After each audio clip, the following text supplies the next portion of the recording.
London has a way of swallowing its own history. Walk down the Old Witch today, past the curved sweep of grand Edwardian buildings, past Australia House with its bronze statues and Portland stone, and you'd never guess what used to stand here. Never guess that beneath your feet, paved over and forgotten, lies the ghost of one of London's most dangerous, most colourful, most strangely alive neighbourhoods. Here's what it was like to survive Wych Street in the late 1700s. Wherever you're listening from tonight, I'd love to know.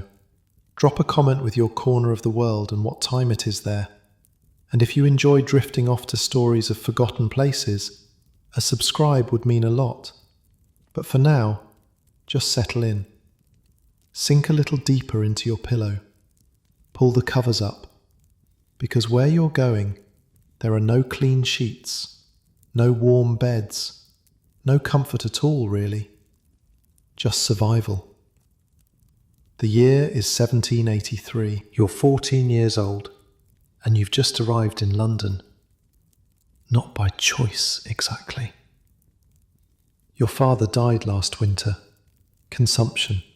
The village couldn't support another mouth without a man's wages attached, so your mother did what thousands of mothers did in Georgian England. She found you an apprenticeship. 7 years of labour in exchange for a trade, a bed, and enough food to keep you breathing. The coach drops you at the Strand. You've never seen so many people in your life. Back home, everyone knew everyone. Here, thousands of faces rush past without a single glance in your direction. Carts rattle over cobblestones. Sellers cry their wares. Somewhere nearby, a man is shouting about the end of days, while another is loudly haggling over the price of eels. The smell hits you before anything else. Not one smell. Hundreds of them, layered and competing. Horse dung, obviously. The streets are thick with it, but underneath that, something sweeter and more rotten. Open sewers running down the middle of lanes. Cesspits beneath houses, seeping through brick and mortar. The acrid bite of coal smoke hanging in the air like fog. And people. Thousands upon thousands of unwashed bodies pressed together in a city that barely has room to breathe. Your eyes water. Your stomach lurches. Welcome to London. The address your mother wrote on that scrap of paper leads you off the Strand, past a church called St. Clement Danes, and into a narrow lane that seems to swallow the light. This is Wych Street, and even by London standards, it's something else. The buildings lean over you. Actually lean. Their upper floors jutting out so far they nearly touch across the street. These are Elizabethan houses, some of them 200 years old. Built when nobody cared about things like building codes or structural integrity. Their timber frames have warped and settled, their plaster has cracked and fallen away. Their windows are clouded with generations of grime. But they're still standing, somehow, crammed with life. You find the carpenter's shop about halfway down.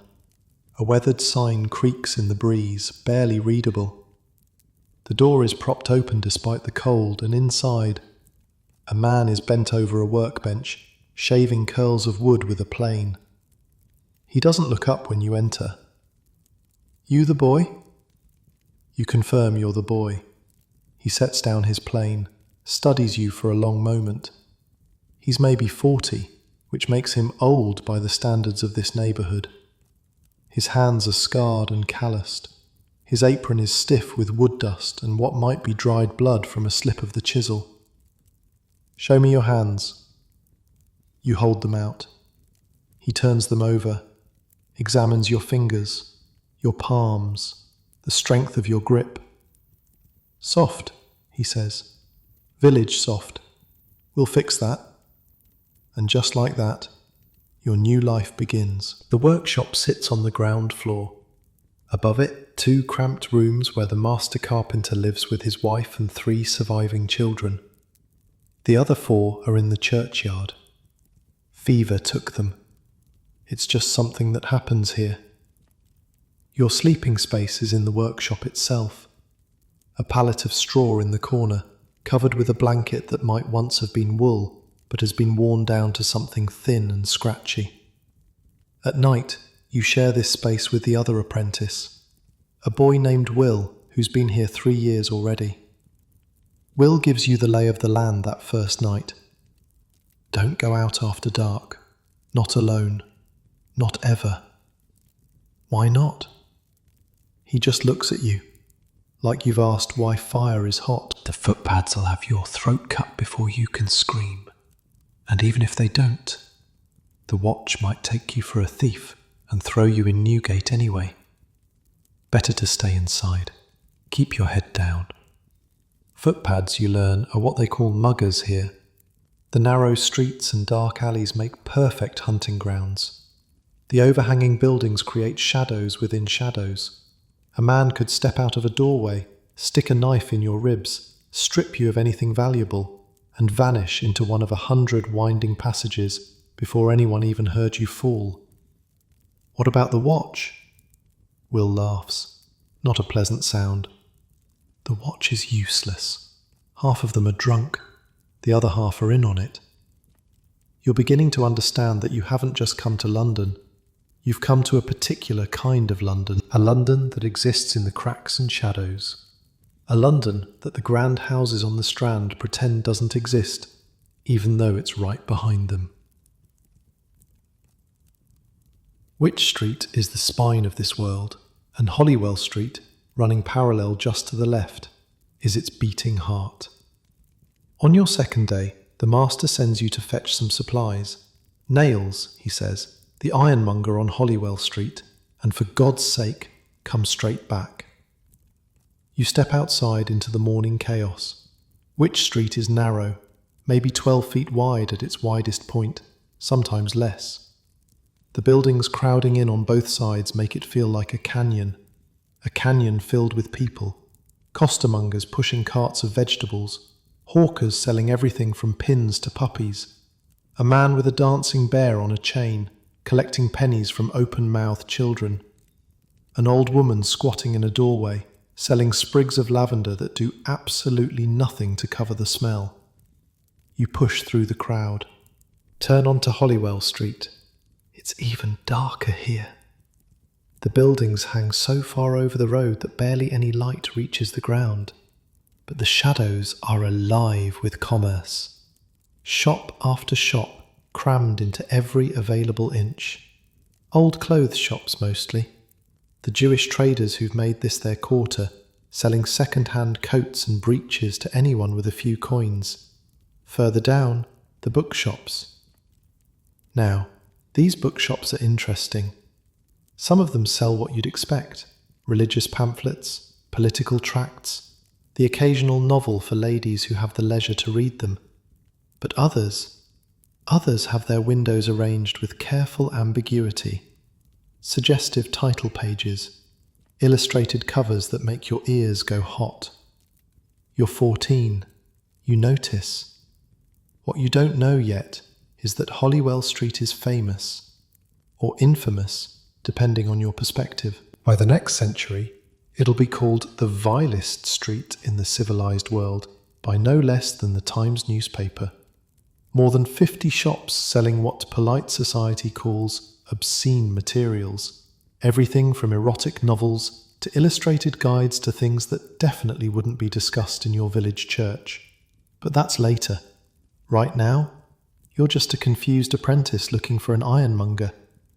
You find it eventually. Hand over the coins, get your nails, and then, because you're 14 and curious, you take a slightly longer route back. This is when you discover the taverns. They're everywhere. The Rising Sun, the Black Lion, the George, the Crown and Anchor. Every few doors, another establishment offering ale and gin and company to anyone with pennies to spend. Even at this hour, they're doing steady business. Men spill out onto the street, tankards in hand, laughing and arguing and occasionally throwing punches. At one tavern, the Crooked Billet, A woman in a stained dress is standing on an overturned crate, belting out a song with lyrics that make your face burn. The crowd loves it. Coins rain into a basket at her feet. This is Wych Street. This is your new home. A place where the upper floors of buildings nearly touch across streets so narrow that a man could shake hands with his neighbour without leaving his window. Where the buildings themselves are older than memory, survivors of the Great Fire that destroyed so much of London in 1666. Where the shadows hide everything, from romance to robbery. Where the taverns never close, and the songs are never polite. You hurry back to the workshop. The master doesn't ask why you took so long. Maybe he knows. Maybe everyone who comes to Wych Street takes that extra walk, just to understand where they've landed. He puts you to work immediately, sanding. Always sanding at first. Your hands blister within days. Then the blisters pop. Then they blister again. Eventually, the skin toughens into something leather-like. Your palms lose their softness. Your fingers learn the grain of wood. Weeks pass. Then, months. You start to understand the rhythms of this place. The street wakes early, vendors setting up stalls before dawn to claim the best spots. The morning rush comes next, a tide of humanity flowing toward the Strand and Fleet Street, toward the courts and counting houses where the city does its respectable business. Midday brings a lull. The taverns fill with working men eating meat pies and drinking small beer. Afternoon is for shopping, for gossip, for the endless circulation of news and rumour that keeps the neighbourhood alive. And evening. Evening is when Wych Street truly comes alive. The theatres open their doors. The Olympic, the Globe, rebuilt on the site of the old Lions Inn after some developer decided culture was more profitable than law. The smaller venues, where performers of various talents compete for pennies. The street fills with playgoers, some heading for the legitimate stage, others for the bawdy houses that cluster around the fringes. The taverns overflow. The smell of tobacco and spilled beer mixes with whatever's cooking in the dozens of food stalls that spring up after dark. Oysters, fried fish, hot potatoes, meat of questionable origin shaped into pies and sold for a penny apiece. You learn to move through this chaos without drawing attention, to keep your money in your boot rather than your pocket, to walk with purpose, never dawdling, never making eye contact with strangers, to recognize the different types who frequent these streets, the working men, honest enough if sometimes rough, the criminals, who carry themselves with a certain relaxed confidence, the prostitutes, some barely older than you, working the corners and tavern entrances, the gentlemen, slumming it for the thrill, easy targets for pickpockets. You learn who to trust. Will becomes something like a friend. He teaches you the shortcuts through the neighbouring alleys, the best places to buy food, which taverns water their beer and which serve it straight, which shopkeepers will extend credit and which will have you thrown in debtor's prison for an unpaid farthing. The master carpenter is hard, but fair. He hits you sometimes when you make mistakes, but no harder than he hits Will, and he makes sure you're fed.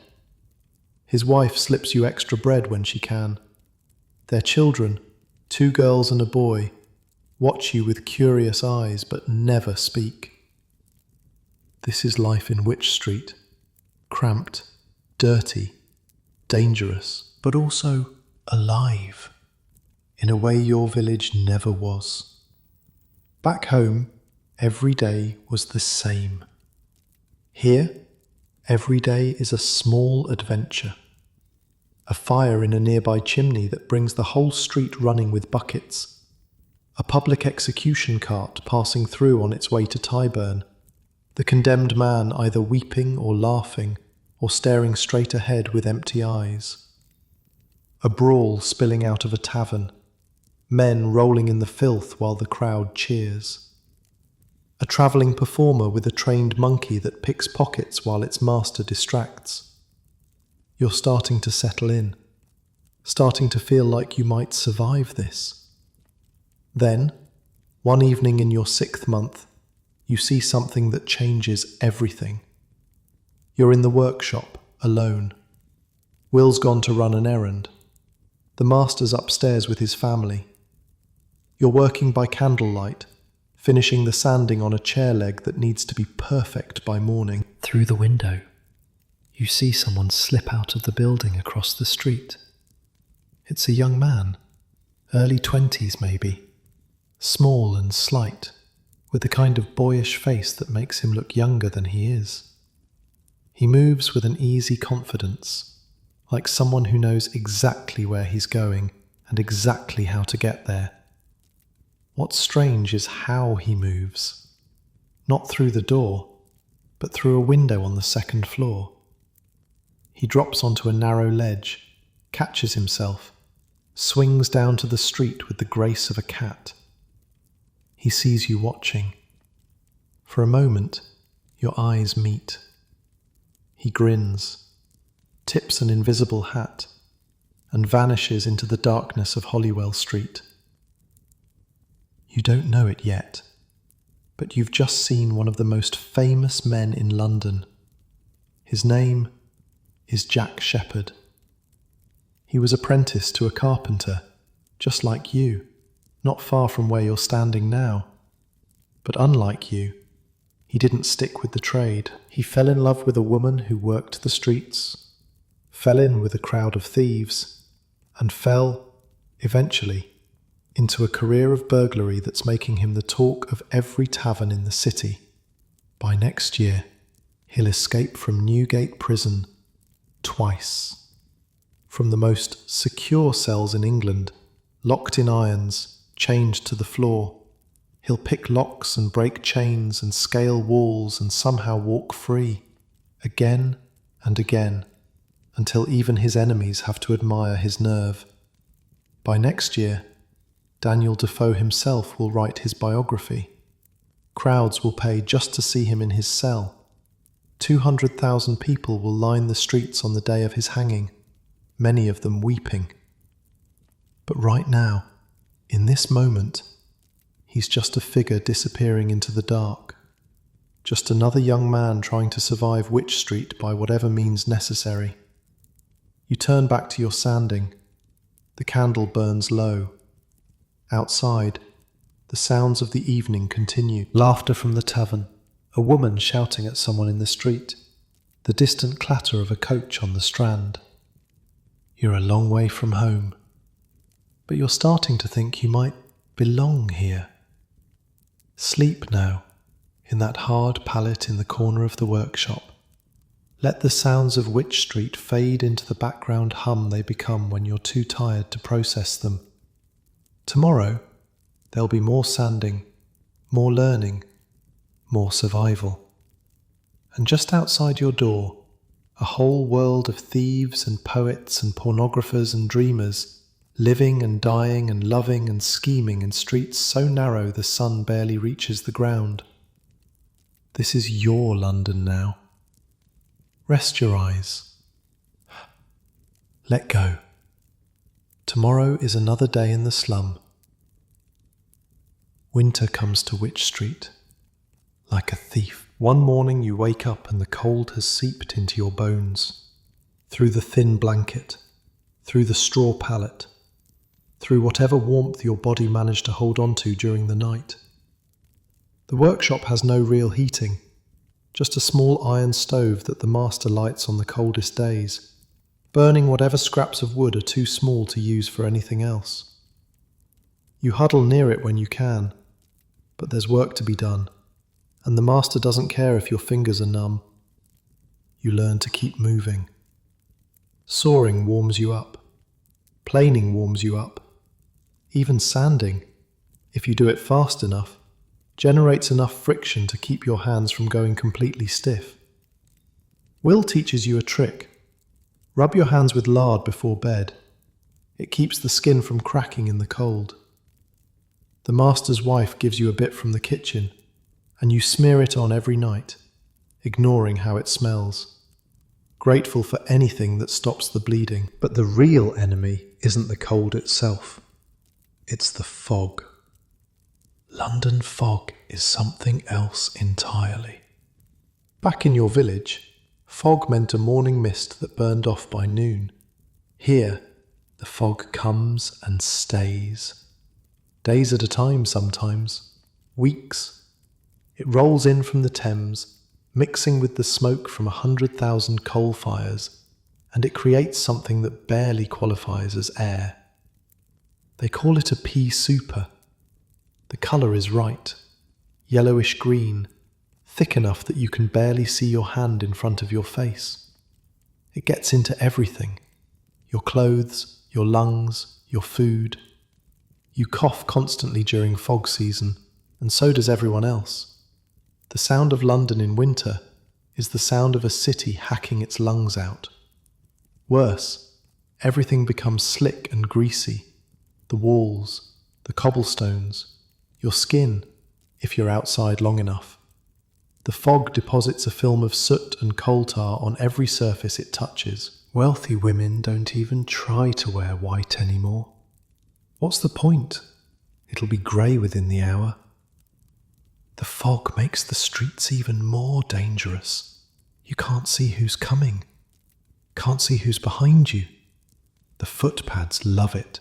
They can step out of nowhere, do their business, and vanish back into the murk before anyone even knows what happened. Will tells you about a man who got lost in the fog last year. Walked right into the Thames. They found his body 3 days later, washed up near the docks. He'd lived in London his whole life, knew these streets better than anyone. But the fog turned everything around, made familiar things strange, and he walked right off the edge of the world. You stick close to the buildings now. Trail your fingers along the walls, count your steps, anything to keep your bearings in that yellow murk. The other thing about winter is the mud. Now, calling it mud is generous. The streets of Wych Street are paved, sort of, with cobblestones that have shifted and cracked over the centuries. Between them, packed earth that turns to slush in the rain.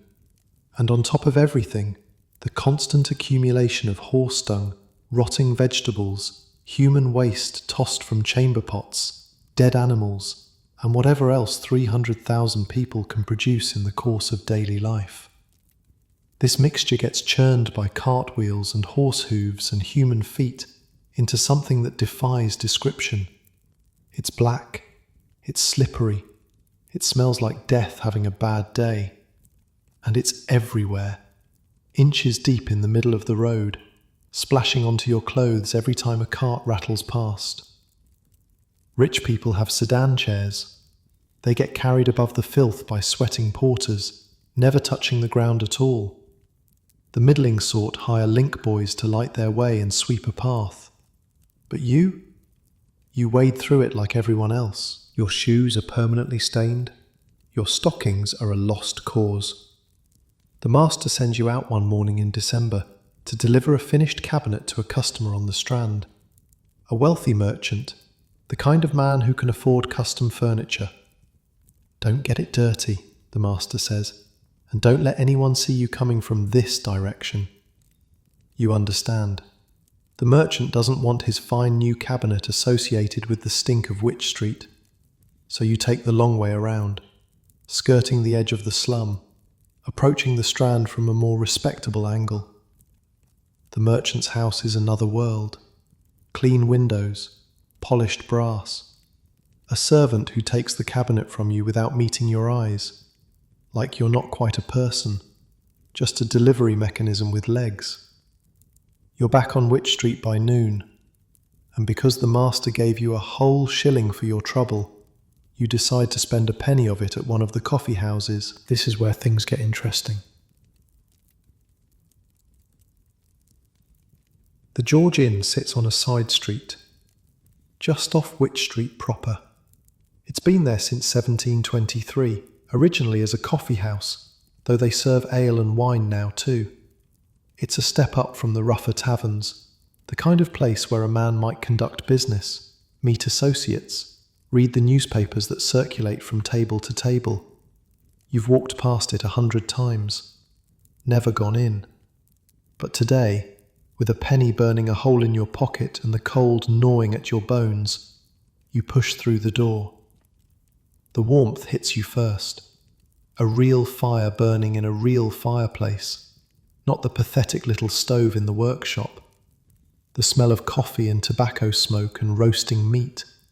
The hum of conversation, men talking politics and trade and gossip. You find a corner seat. Order a dish of coffee. It costs a penny, but it buys you the right to sit by the fire as long as you want, and the warmth alone is worth it. The coffee is bitter and strange. You've never had it before, but it's hot, and it gives you a jolt of energy that ale never does, and you start to understand why the wealthy classes are so fond of the stuff. You sit, and you watch, and you listen. The men here are a mixed lot. Some are clearly gentlemen, or at least trying to look like gentlemen. Clean coats, powdered wigs, the affected speech of people who want you to know they've had an education. Others are tradesmen like your master, here to make contacts or close deals. And others still are harder to place. Men with watchful eyes and careful smiles, who could be anything from merchants to criminals to both. One man stands out. He's older, heavy-set, sitting at a table by himself, surrounded by papers and books, muttering to himself as he writes. Every few minutes he looks up, scowls at the room like it's personally offended him, and goes back to his work. The serving girl catches you staring. "That's Mr. Johnson," she says. "The dictionary man. Uses this place as his office, he does. Gets his letters sent here and everything. Samuel Johnson. You've heard the name. Even in your village people knew about the dictionary. The great project to capture the entire English language in a single book. Years of work. Thousands of pages. The achievement of a lifetime. And here he is, in a coffee house off Wych Street, scratching away at whatever he's working on now, looking like he hasn't slept in a week. You watch him for a while. The way he crumples up pages and tosses them aside. The way he mutters and curses under his breath. The way he calls for more coffee without looking up from his work. So this is what genius looks like. Tired and grumpy and sitting in the corner of a coffee house, trying to make words do what he wants them to do. Another man enters, well-dressed, friendly smile, carrying himself with the ease of someone who's comfortable everywhere he goes. "Mr. Johnson," he approaches the writer's table. "A pleasure, as always." Johnson looks up, his scowl deepens. "Perfect. What do you want?" "Perfect. Henry Perfect. You'll learn more about him later. How he was born to a clerical family, trained for the church, but found the life of a conman more suited to his talents. How he dresses as a vicar and talks his way into respectable homes, charming old ladies out of their savings with tales of charitable causes that don't exist. Right now, he's playing his part perfectly. Smooth voice, trustworthy face. He slides into a seat across from Johnson and starts talking about some literary project he claims to be funding. Johnson isn't buying it. You can tell from the way his eyes narrow, the way he keeps his hand on his purse. "I have work to do, Mr. Perfect. Good day." Perfect smiles, not offended at all, and moves on to another table, another mark. The game never stops for men like him. You finish your coffee, slip back out into the cold. The serving girl's words stay with you, though. Gets his letters sent here. You realise that for men like Johnson, a coffee house isn't just a place to drink. It's an office, a meeting room, a postal address, In a city where half the population can barely afford a room, let alone a proper house, these establishments become something like home for the men who use them. You've learned something today. These streets aren't just full of footpads and prostitutes. They're full of geniuses and conmen and everyone in between, the high and the low, rubbing shoulders in the same cramped rooms, breathing the same foul air. Spring comes eventually, the fog lifts, the mud dries, sort of, and your apprenticeship starts to feel less like survival and more like education. The master takes you out on jobs now, real jobs, installing cabinets in houses all over central London, fitting doors and window frames, repairing furniture for people who can't afford to replace it. You see how the other half lives. The townhouses in Mayfair with their high ceilings and expensive wallpaper, the counting houses in the city with their stern clerks and mountains of ledgers, the great houses of the aristocracy, glimpsed through servants' entrances while you haul in your tools. And you see how the very bottom lives too. One job takes you past the edge of St. Giles, the Rookery, they call it. And if Wych Street seemed rough when you arrived, St. Giles is something else entirely. The houses here aren't just cramped, they're collapsing. Walls held up by sheer stubbornness, roofs patched with whatever scraps could be scavenged, entire families living in single rooms, sometimes in cellars, sometimes in spaces you wouldn't keep a dog. The smell is beyond description. Open sewers run through the streets, cesspits overflow into basements. The dead are sometimes left where they fall because nobody can afford to bury them. This is where people end up when they have nowhere else to go.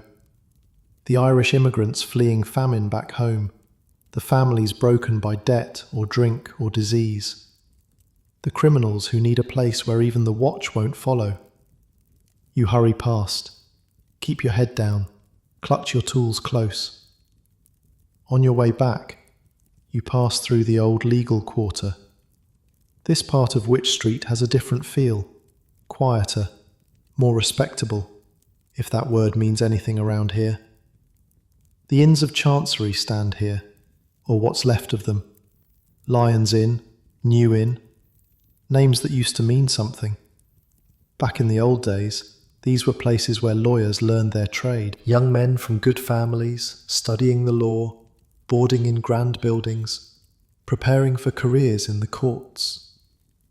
New Inn is where Sir Thomas More got his education, before he became Lord Chancellor, before he fell out with Henry VIII, before they cut his head off on Tower Hill.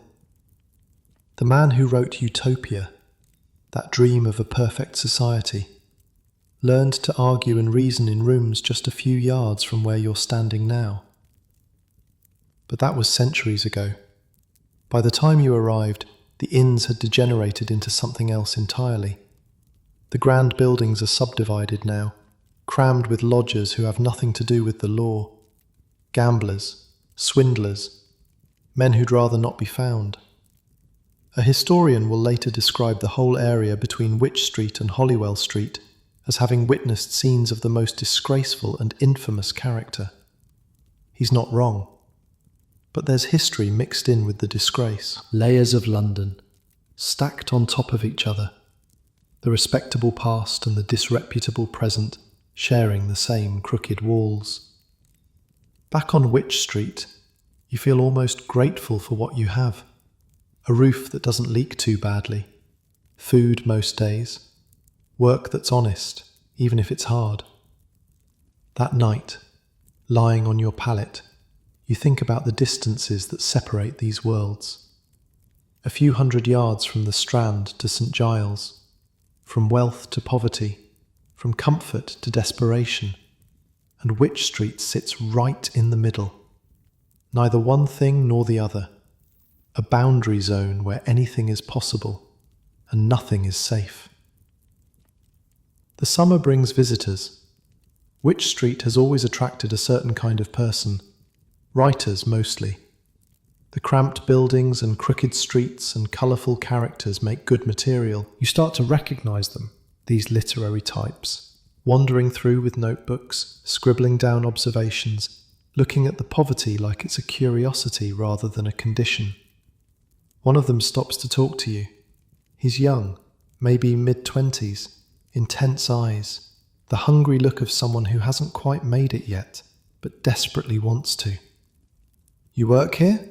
he asks. "In the carpentry shop." You confirm you work in the carpentry shop. "What's it like, living in a place like this?" You're not sure how to answer. What's it like? It's like trying to breathe through a wet rag while people steal from you and the buildings fall down around your ears. But it's also home now, or the closest thing to home you've got. "It's all right," you say. You get used to it. He writes something in his notebook, thanks you, moves on. You'll never know his name, but years from now, when a book called Bleak House comes out, and everyone's talking about the author who captures the dark heart of London so perfectly, you'll wonder if that young man found what he was looking for on these streets. The autumn brings your first real trouble. You're coming back from a delivery late in the evening. The master kept you working past dark because a customer was impatient, and now you're hurrying through streets that have turned dangerous with the setting sun. You hear footsteps behind you. Will's advice echoes in your head. Don't look back. Don't run. Running just makes you look like prey. You speed up anyway. The footsteps speed up too. A hand grabs your collar, yanks you into an alley. There are two of them, rough looking. One has a knife that catches the faint light from a window somewhere above. Your money. Now. Your money. The few coins you earned from this week's deliveries. The sum total of everything you own in the world. You hand it over. What else can you do? They take it. Take your hat too, for good measure. Shove you against the wall hard enough to knock the wind out of you. And then they're gone, melting into the darkness like they were never there at all. You sit in that alley for a long time, catching your breath, waiting for your heart to stop pounding. This is what they warned you about. This is what everyone warned you about. But here's the thing. You're still alive. You still have your tools. You still have your apprenticeship. In Wych Street, that counts as a good outcome. You pick yourself up, brush off your clothes, walk the rest of the way home with your head up, even though you're trembling inside. The master doesn't ask about the missing hat. Maybe he knows. Maybe everyone just knows. Will gives you an extra piece of bread at dinner. Doesn't say anything about it. Just passes it over like it's nothing. You eat it slowly, watching the candle burn down in the workshop window. Listening to the sounds of the street outside. Laughter and shouting, and somewhere, faintly, music. Tomorrow you'll start over. Save your coins again. Learn to watch your back a little better. Keep surviving. That's all anyone does here, really. Keep surviving. One day at a time. One narrow street at a time. In the cramped and dangerous and strangely beautiful heart of old London. Close your eyes now. Let the sounds fade. Tomorrow's another day. 2 years into your apprenticeship, the master finally trusts you with tools. Real tools. Not the sanding blocks and scraps you've been working with. A proper set of chisels, worn but sharp, passed down from an apprentice who didn't make it. Fever took him, same as the master's children, same as a lot of people around here. You don't ask whose they were, you just take them. Keep them clean, learn to use them like extensions of your own hands. The work changes after that, more precise, more skilled. You're not just smoothing surfaces anymore, you're cutting joints, fitting panels, shaping wood into something that might actually be beautiful if you do it right. Will finishes his apprenticeship that spring. 7 years, served in full, and now he's a journeyman carpenter with the right to take paying work on his own. He could leave, find a shop somewhere else, maybe even save up enough to become a master himself one day. He doesn't leave. "Where would I go?" he says. "This is home." He rents a room above one of the taverns on Holywell Street, cramped, probably crawling with bedbugs, but his own. The ceiling sags in the middle. The floorboards creak with every step. Rain gets in through gaps around the window frame. But he pays his own rent and answers to no one, which counts for a lot in a place like this. You visit sometimes, after work, sharing a pot of ale and watching the chaos of the street below. From Will's window you can see straight down into the heart of Holywell Street's famous book trade. Now, you'd noticed the bookshops before, hard not to, but you'd never really understood what was happening in them until Will explained it. See that one? 3 doors down? The one with the crescent moon sign? You see it. An old shop, the oldest on the street according to Will, with a golden half moon hanging above the door. The moon has a face painted on it, pouty lips, thick eyebrows, the kind of expression that suggests it's seen things it would rather forget. That's been there longer than anyone can remember, selling books the whole time, but not just any books. You've heard rumours. Everyone on these streets has heard rumours, but Will lays it out plain. The respectable booksellers deal in religious texts, political pamphlets, the occasional novel, standard fare, nothing to raise an eyebrow. But mixed in among them, hidden behind innocent storefronts, a different kind of trade flourishes. Erotic literature.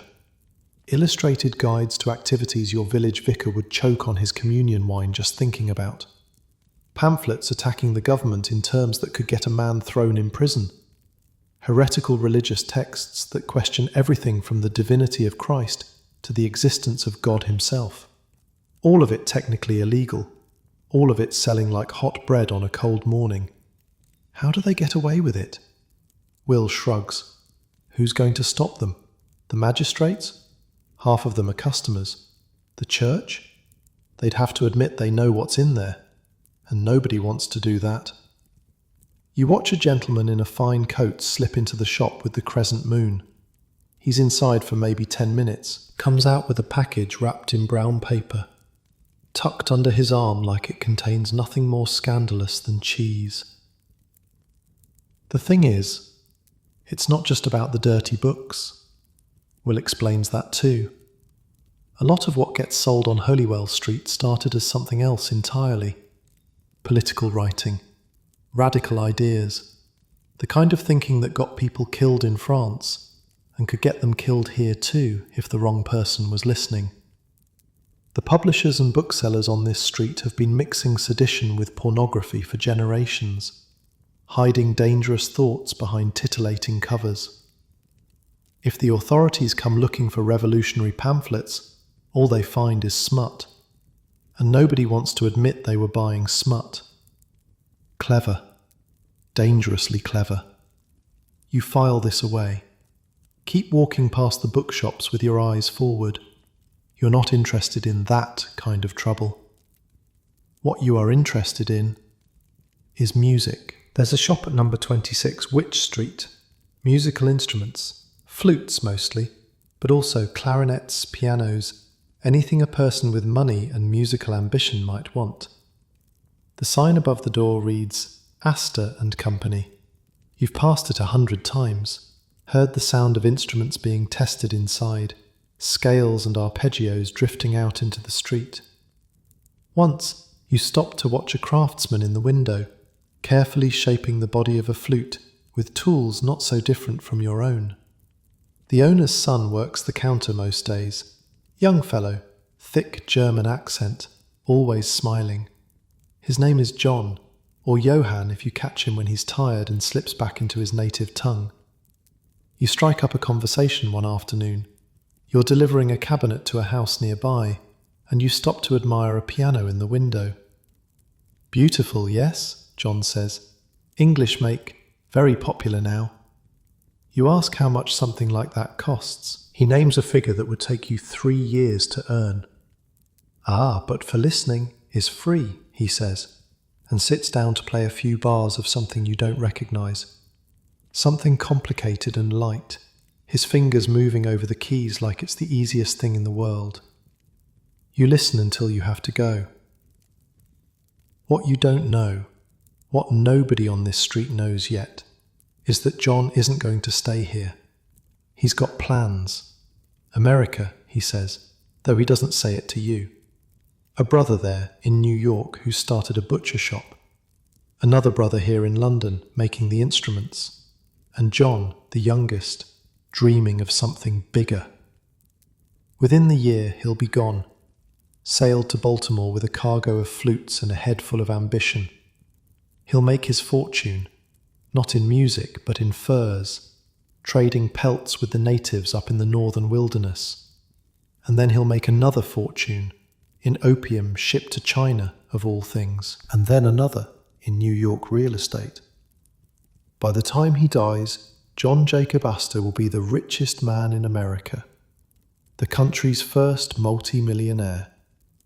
And it'll all have started here, in a cramped little shop on Wych Street, selling flutes to Londoners who couldn't have imagined where that awkward German boy would end up.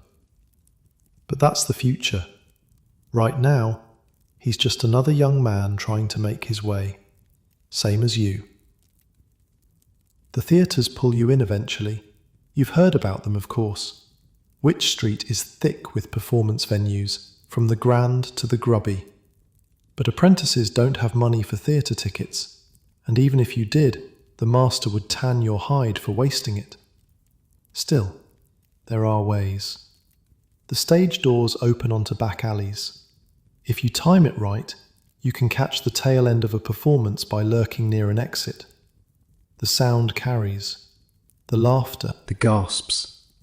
Sometimes a door props open and you glimpse painted scenery, actors in costume, the impossible magic of people becoming other people right before your eyes. The Globe Theatre sits where Lions Inn used to stand, third theatre to carry that famous name, though it's got nothing to do with Shakespeare's original. Some developer decided that knocking down a law school and putting up a playhouse was progress. Maybe he was right. The lawyers who used to study here were already gone, replaced by gamblers and drifters. At least the theatre brings in paying customers. Word is they're planning another theatre down the street. The Olympic, they'll call it. Someone's already bought the old Drury House site and started clearing it. The rumour going around the taverns is that they're going to build it from the timbers of a French warship captured during the wars, a whole theatre made from enemy wood. Only in London would someone think that was a selling point. Across the street, the Shakespeare's Head Tavern does a roaring trade before and after performances. The name's a bit of cheek, linking itself to the famous playwright even though he'd never set foot in this particular establishment. But nobody cares about accuracy when there's money to be made. Late one night, you stumble onto something remarkable. You're on your way back from a delivery that ran long. The streets are quiet by Wych Street standards, which means only a dozen drunks instead of 100. You're passing the Shakespeare's Head when you hear laughter inside. Not normal tavern laughter, something more sustained, more organised. You peek through the window. A group of men sits around a large table, drinking and arguing and clearly having the time of their lives. They're well dressed, these men. Writers and artists and editors, by the look of them. The kind of people who stay up all night because the ideas won't stop coming. Someone notices you looking, waves you in. You shouldn't. The master expects you back. But something about the scene is too interesting to resist. Inside, the air is thick with tobacco smoke and clever conversation. A man at the head of the table is holding forth on the state of English literature, gesturing with a pipe that scatters ash everywhere. Others interrupt him, disagree with him, buy him drinks to make him shut up. "The Club of Owls," someone explains when you ask. "We keep late hours, hence the name." You have no idea what any of them are talking about. Philosophy? Politics? The proper way to structure a sonnet? It's all Greek to you, and some of it might literally be Greek for all you know. But you listen anyway, nursing a single ale that someone presses into your hand, watching these men argue about ideas like ideas are the most important thing in the world. One of them, a younger fellow with ink stains on his fingers, asks what you do. "Carpenter's apprentice, down the street." He nods like that's perfectly reasonable. Honest work, more than most of us can claim. Years later, you'll learn that this man went on to edit a magazine called Punch, that he lived upstairs from this very tavern for a while, surrounded by the chaos of Wych Street, writing satire that would make emperors uncomfortable. But tonight, he's just another dreamer, drinking too much and talking too fast, trying to figure out what kind of man he wants to be. You slip out before anyone expects you to say anything clever. Back to the workshop, back to reality. But something's shifted. You've seen behind the curtain, just a little, seen that the world isn't just divided into rich and poor, respectable and criminal. There's a whole other category of people who live by their minds, who trade in words and ideas instead of goods and services. And they're here, on your street, drinking in your taverns. Your world is bigger than you thought.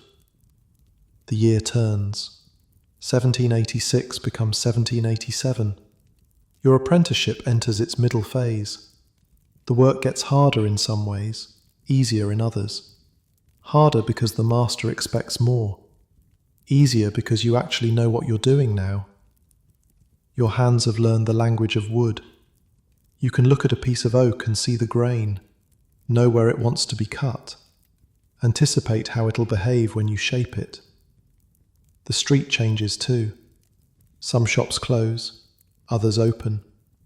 The usual churn of any neighbourhood. But Wych Street has a way of staying the same even as everything transforms. The buildings still lean. The alleys still stink. The pickpockets still prowl. One morning, you wake to shouting in the street. Not unusual. People shout all the time around here. But this sounds different. Organised. A crowd. Gathering and growing. You push your way outside. A cart is making its way down Wych Street. A heavy wooden cart, pulled by 2 horses, surrounded by constables with clubs and worried faces. And in the back, standing with his hands bound but his head held high, a young man you recognise. Jack Shepherd. They caught him again. Everyone knew they would, eventually. The escapes couldn't go on forever. Not from Newgate, not from the most secure prison in England. This time they'd kept him in irons, chained to the floor in a cell called the Stone Castle, watched around the clock by guards who'd been promised rewards if he stayed put. And still, somehow, he'd gotten out. Picked the locks on his chains with a bent nail, broke through 6 locked doors, scaled the prison wall in the dark. They found him a week later, drunk in a tavern, because of course they did. Even geniuses make stupid choices. But here's the thing. The crowd isn't angry at Jack. They're angry for him.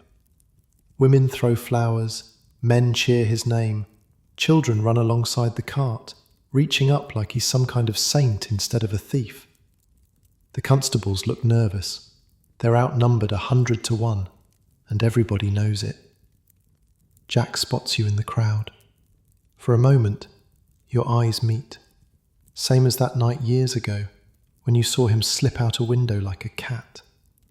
He grins, that same boyish grin, tips his head in acknowledgement, and then the cart moves on, toward the Strand, toward Tyburn, toward the gallows where his luck will finally run out. You don't follow, can't stomach it, but you hear about it later. Everyone hears about it. 200,000 people showed up to watch Jack Sheppard hang. That's more than the entire population of most English cities. They lined the route from Newgate to Tyburn, weeping and cheering in equal measure. Some of them wore white, like it was a wedding instead of an execution. His lover Bess had a plan to rescue him. Grab the body after the required 15 minutes on the rope, rush him to a doctor, try to revive him before death became permanent. It had worked before, with other hanged men. The body doesn't always die right away, but the crowd ruined it. They surged forward, trying to touch him, trying to help in their own misguided way. They pulled on his legs to speed the end, thinking they were doing him a mercy. By the time Bess got close, there was nothing left to save. 22 years old, that's all Jack Sheppard got. A carpenter's apprentice who learned to pick locks instead of cut joints. A boy who fell in love with the wrong woman in a tavern just down the street from where you're sleeping right now. A legend who burns so bright that Daniel Defoe himself wrote his biography. You think about him for a long time after. Think about the choices that separate one life from another. He started where you started. Same streets, same trade, same options. But he made different choices. And here you are, still breathing, while Jack Sheppard swings from a rope and becomes a story people will tell for centuries. You go back to work. What else is there to do? The chisel feels solid in your hand. The wood shavings curl away clean. Outside, Wych Street keeps moving, keeps living, keeps forgetting the dead boy who used to haunt its shadows. Close your eyes now. Let the sounds of the street fade. You've earned your rest tonight.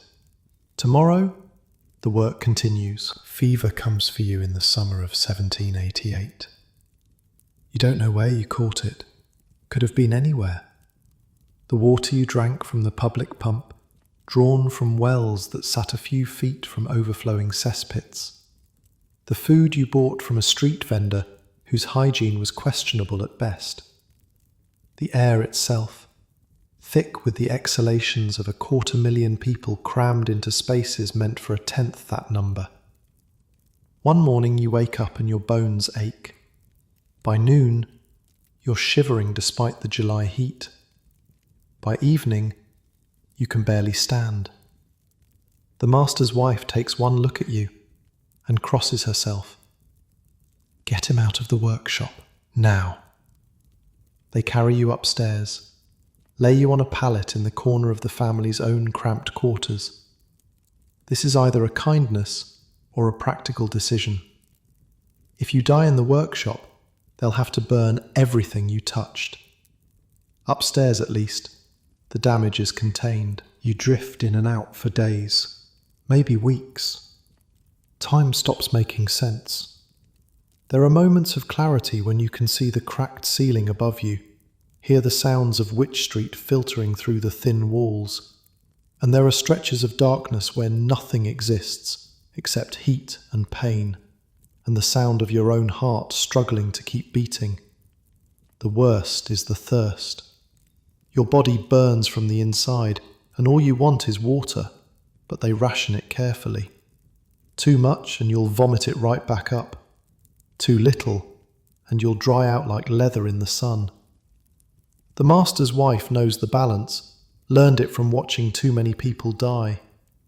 She feeds you broth when you can keep it down, wipes your forehead with cloths soaked in water that's probably contaminated with the same filth that made you sick in the first place, mutters prayers in a dialect you don't recognise, something her grandmother taught her back in whatever country she came from before washing up on these shores. At one point, They send for a doctor. You learn this later. He took one look, charged his fee, and said there was nothing to be done except wait and see if your constitution was strong enough to fight it off. Some people survive this kind of fever. Most don't. The doctor didn't offer odds either way. You see things during the fever. Your mother standing by the window telling you to come home. Your father, dead these 5 years now, reaching out his hand. A woman you don't recognize with kind eyes and a voice like water over stones. When the fever finally breaks, you're thin as a rail and weak as a kitten, but alive. Thought we'd lose you, Will says, sitting beside your pallet with a cup of small beer. The odds weren't good. You ask how long. 3 weeks, maybe a bit more. The master had to take on a day labourer to cover your work. 3 weeks. An eternity in a place where missing one day's wages can mean missing one day's food. But you're alive. And in Wych Street, that's never a guarantee. Recovery takes another month. You start with small tasks, sitting up, walking across the room, climbing down the stairs to the workshop without your legs giving out beneath you. The master doesn't rush you. Can't afford to lose another apprentice, probably. Training a new one would take years. By autumn, you're back to something like normal. Thinner than before, weaker in ways that might never fully heal, but working, earning, surviving. The fever changes things, though. Makes you see the world differently. You've looked into the dark, and it looked back. And now everything feels a little more precious, a little more fragile. The warmth of the workshop fire, the taste of bread when you've gone hungry, the sound of laughter drifting out of a tavern on a cold night. You start spending more time at the rising sun. It sits near where Wych Street meets the Strand, in a building that's been a drinking establishment for as long as anyone can remember. Before they called it the Rising Sun, it went by another name, the Crooked Billet, after some old heraldic symbol that probably meant something to somebody 100 years ago. The building itself is ancient, one of those timber-frame survivors from before the Great Fire, leaning slightly to the left like it's had one too many drinks itself. The place has a reputation, a certain kind of reputation. On Saturday nights, a couple of women climb onto barrels outside the door and belt out songs that would make a sailor blush. Filthy verses about what goes on behind closed doors, sung loud enough to carry halfway down the street. The passers-by love it, toss coins into a hat, cheer for the dirtiest lyrics. Sometimes respectable gentlemen stop to listen, pretending they're just passing through, lingering a little too long with guilty smiles on their faces. It's theatre, in a way. Low theatre, the kind the fancy playhouses would never touch. But the crowds don't care about fancy. They want entertainment, and the bawdy wenches of the Rising Sun deliver. Have been delivering, according to the regulars, since their grandmother's time. Inside it's even livelier. A long room with a bar down one side, and tables crammed everywhere else. Sawdust on the floor to soak up the spilled beer and the occasional blood. A fire that's either too hot or not hot enough, depending on where you're sitting. And people. Always people. Dock workers and clerks and pickpockets and merchants, all rubbing elbows in the same smoky space. You come here now because it's warmer than your pallet in the workshop. Because the beer helps you sleep, because after 3 weeks of staring at death, you want to be around living people, doing living things. And because of her. She works the bar. Dark hair pulled back under a cap, quick hands, quicker tongue, the kind of woman who can talk down a drunk twice her size and still have time to pour your drink before you finish asking for it. Her name is Mary. Common enough name. Common enough story, too, when you finally get her to share it. Came to London from somewhere up north, looking for work. Found this. Could be worse. Could be out on the street like some of the other girls. At least here she has a roof, regular meals, and some measure of protection from the landlord who knows a good barmaid is worth more alive than dead. You don't fall in love exactly. Love is for people with time and money and futures they can plan. What happens is simpler. A connection. A recognition. Two people in the same storm, grateful for any shelter they can find. She gives you extra bread sometimes, when nobody's looking. You fix the loose hinge on the storeroom door, the one that's been driving her mad for months. Small exchanges, the currency of people who have nothing else to trade. Winter comes again. Your third winter on Wych Street. The cold feels different now. Less like an enemy, more like an old acquaintance you've learned to live with. You know the rhythms of this place by heart now. The morning rush of vendors, the midday lull, the evening surge when the theatres let out and the taverns fill up, the late night quiet that's never quite quiet, always humming with footsteps and whispers and the distant sound of trouble. You know the people too, the regulars at the Rising Sun, each with their own story, their own tragedy, their own small victories. Old Peters, who claims he once served in the Navy and shows the scars to prove it, though his stories change depending on how much he's had to drink. Margaret the match seller, who's ancient beyond counting and knows every secret on the street, and will share them too if you buy her enough gin. Young Danny, apprentice to the butcher, always covered in blood and always cheerful about it, dreaming of the day he'll own his own shop. There's also Carpenter John, no relation to the Astor brothers, a journeyman who drinks too much and works too little, and serves as a warning of what you might become if you're not careful. And Widow Harris, who takes in laundry and mending and gossip in equal measure, and who knows exactly who's sleeping with whom in every building on the street. And the Irishman whose name nobody can pronounce, who fled something back home that he never talks about, and who plays the fiddle so beautifully that even the bawdy wenches stop to listen. These are your neighbours now, your community, the closest thing to a family you've had since leaving your village all those years ago. One night, after closing, Mary tells you a story. There's a spot near the Rising Sun, she says, an open bit of frontage where the building juts out a little, creating a natural space for people to gather. Years ago, before anyone alive can remember, two gentlemen fought a duel right there. Over what? She shrugs. A woman, probably. Isn't it always? The story goes that they'd met earlier that evening in a tavern on Fleet Street. Words were exchanged, insults, something about the affections of a lady neither one of them had any real claim to. By the time they made it back to Wych Street, swords were drawn. One of them died, maybe both. The stories don't agree. But the spot where it happened became a kind of landmark. People pointed to it, told the tale, kept the memory alive even as the blood soaked into the ground and disappeared. Silly really, Mary says, dying over a woman you barely knew. You think about Jack Shepherd, about how he met Edgeworth Bess in a tavern not so different from this one, how he threw away a promising career for a woman who led him into crime, and eventually to the gallows.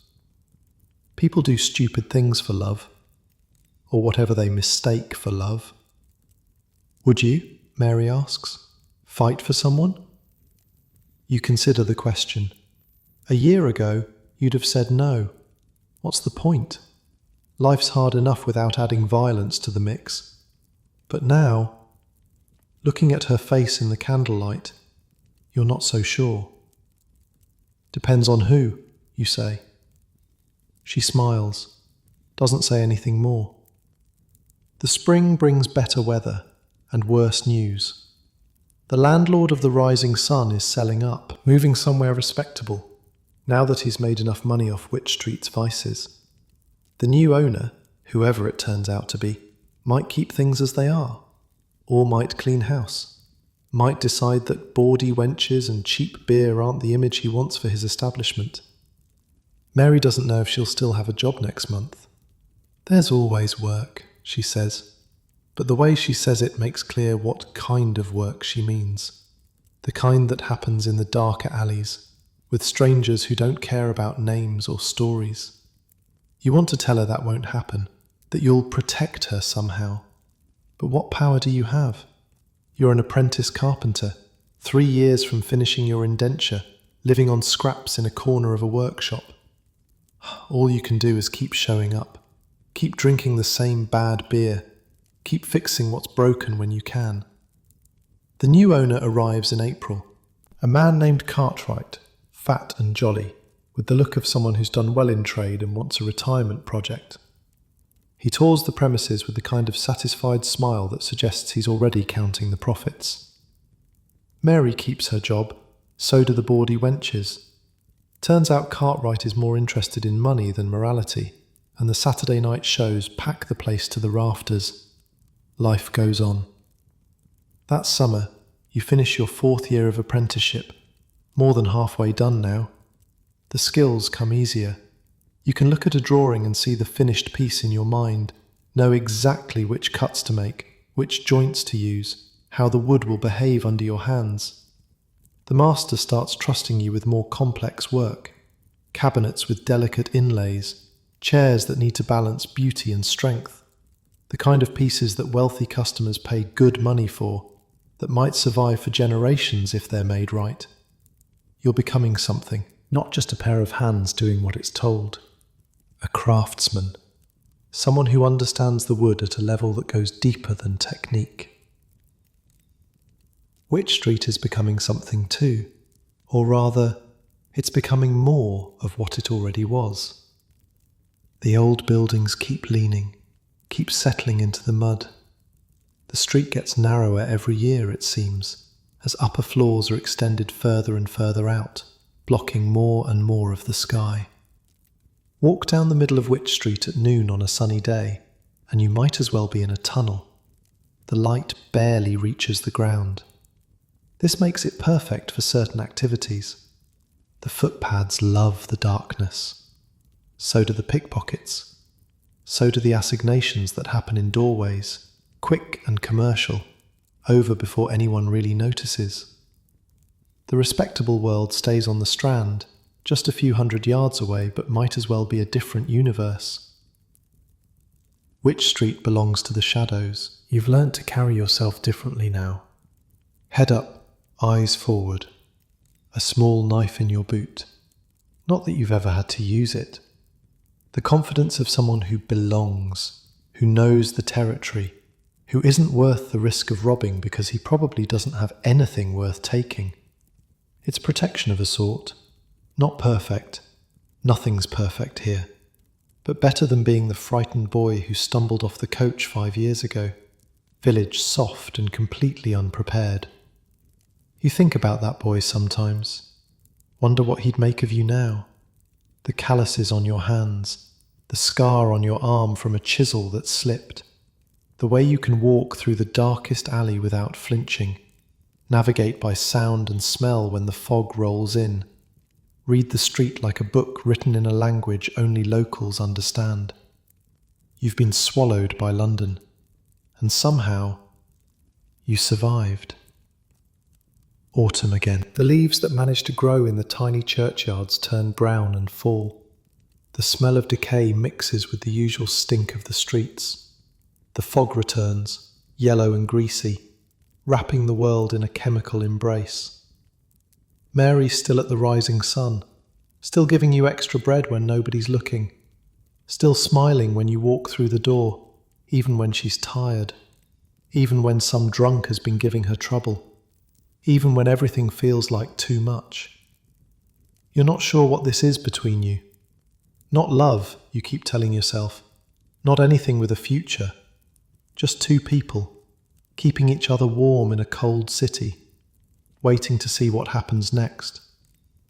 But when she laughs at something you say, when her hand brushes yours as she passes a drink across the bar, when her eyes find you in a crowded room like you're the only person there, You wonder if maybe you're wrong. Maybe it is love. Maybe that's exactly what this is. Settle deeper into your pillow now. The street sounds fade into the familiar hum of 500,000 souls, dreaming and scheming and surviving in the greatest city on earth. You're one of them now. You belong. Let sleep take you. The morning will come soon enough. The year 1789 changes everything. Not here, not at first. The revolution happens across the Channel in France, where angry crowds storm a prison called the Bastille, and the whole order of things starts to crack. Within months, a king who ruled by divine right is running for his life. Within years, he'll lose his head to a machine designed specifically for the purpose. And suddenly, everyone's talking about liberty and equality, and whether the same thing could happen in England. You hear about it in the taverns, at the Rising Sun, at the Angel, at every drinking hole between Wych Street and Covent Garden. Opinions run hot, fueled by beer and fear and something that feels almost like hope. Some men raise their glasses to the French, call them heroes, say it's about time the common people rose up against their masters, about time the rich learned what it felt like to be afraid. Others shake their heads, predict chaos and bloodshed, warn that this kind of thing never ends well. Revolution eats its own children, they say. Give it time. Old Peters claims he saw the French fleet once, back in his navy days, says they're not to be underestimated. The Irishman just laughs and says he hopes the fever spreads, hopes every king in Europe ends up shorter by a head. Widow Harris tells them both to shut up before they get everyone arrested. The booksellers on Holywell Street pay very close attention.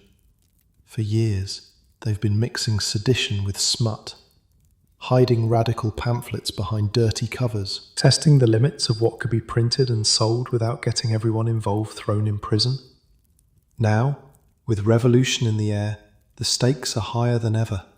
New pamphlets appear, Thomas Paine's Rights of Man, smuggled in from printers who are one step ahead of the law. Tracts arguing that common people deserve a voice in their own government. Ideas that would have gotten a man hanged a generation ago, now circulating openly in the shadows of Wych Street. The government cracks down. Spies infiltrate the radical clubs. Printers are arrested. Some of the booksellers on Holywell Street suddenly close up shop, relocate, change their names. The ones who stay learn to be even more careful, burying the dangerous stuff deeper, speaking in code, trusting only customers they've known for years. You stay out of it. Politics isn't your business. You're a carpenter, not a revolutionary, but you can feel the tension in the air, the sense that something fundamental is shifting, that the world your children will inherit might look nothing like the world you were born into. If you have children, if you survive long enough to have anything at all. Mary wants to talk about the future. It's late, after closing time, and you're sitting in the empty tavern while she wipes down tables and counts the night's take. The fire has burned low. The only light comes from a single candle guttering on the bar. What happens when your apprenticeship ends? She asks. You've thought about this. 2 more years and you'll be free. A journeyman carpenter, able to take work where you find it, able to set your own hours, able to save money towards something more. I don't know. Find work, I suppose. Maybe rent a room somewhere. Somewhere near here. The question hangs in the air. You both know what she's really asking. I'd like that, you say, if you would. She doesn't answer right away, just keeps wiping the same spot on the table, over and over, like she's thinking something through. I'm not going to be a barmaid forever, she says finally. I want something more, a shop maybe, or a boarding house, something that's mine. You nod, you understand. Nobody wants to spend their whole life serving other people's drinks, dealing with other people's problems, sleeping in other people's rooms. We could do that together, you say, someday, when we've saved enough. She looks up, meets your eyes. Together? If you want. The candle flickers.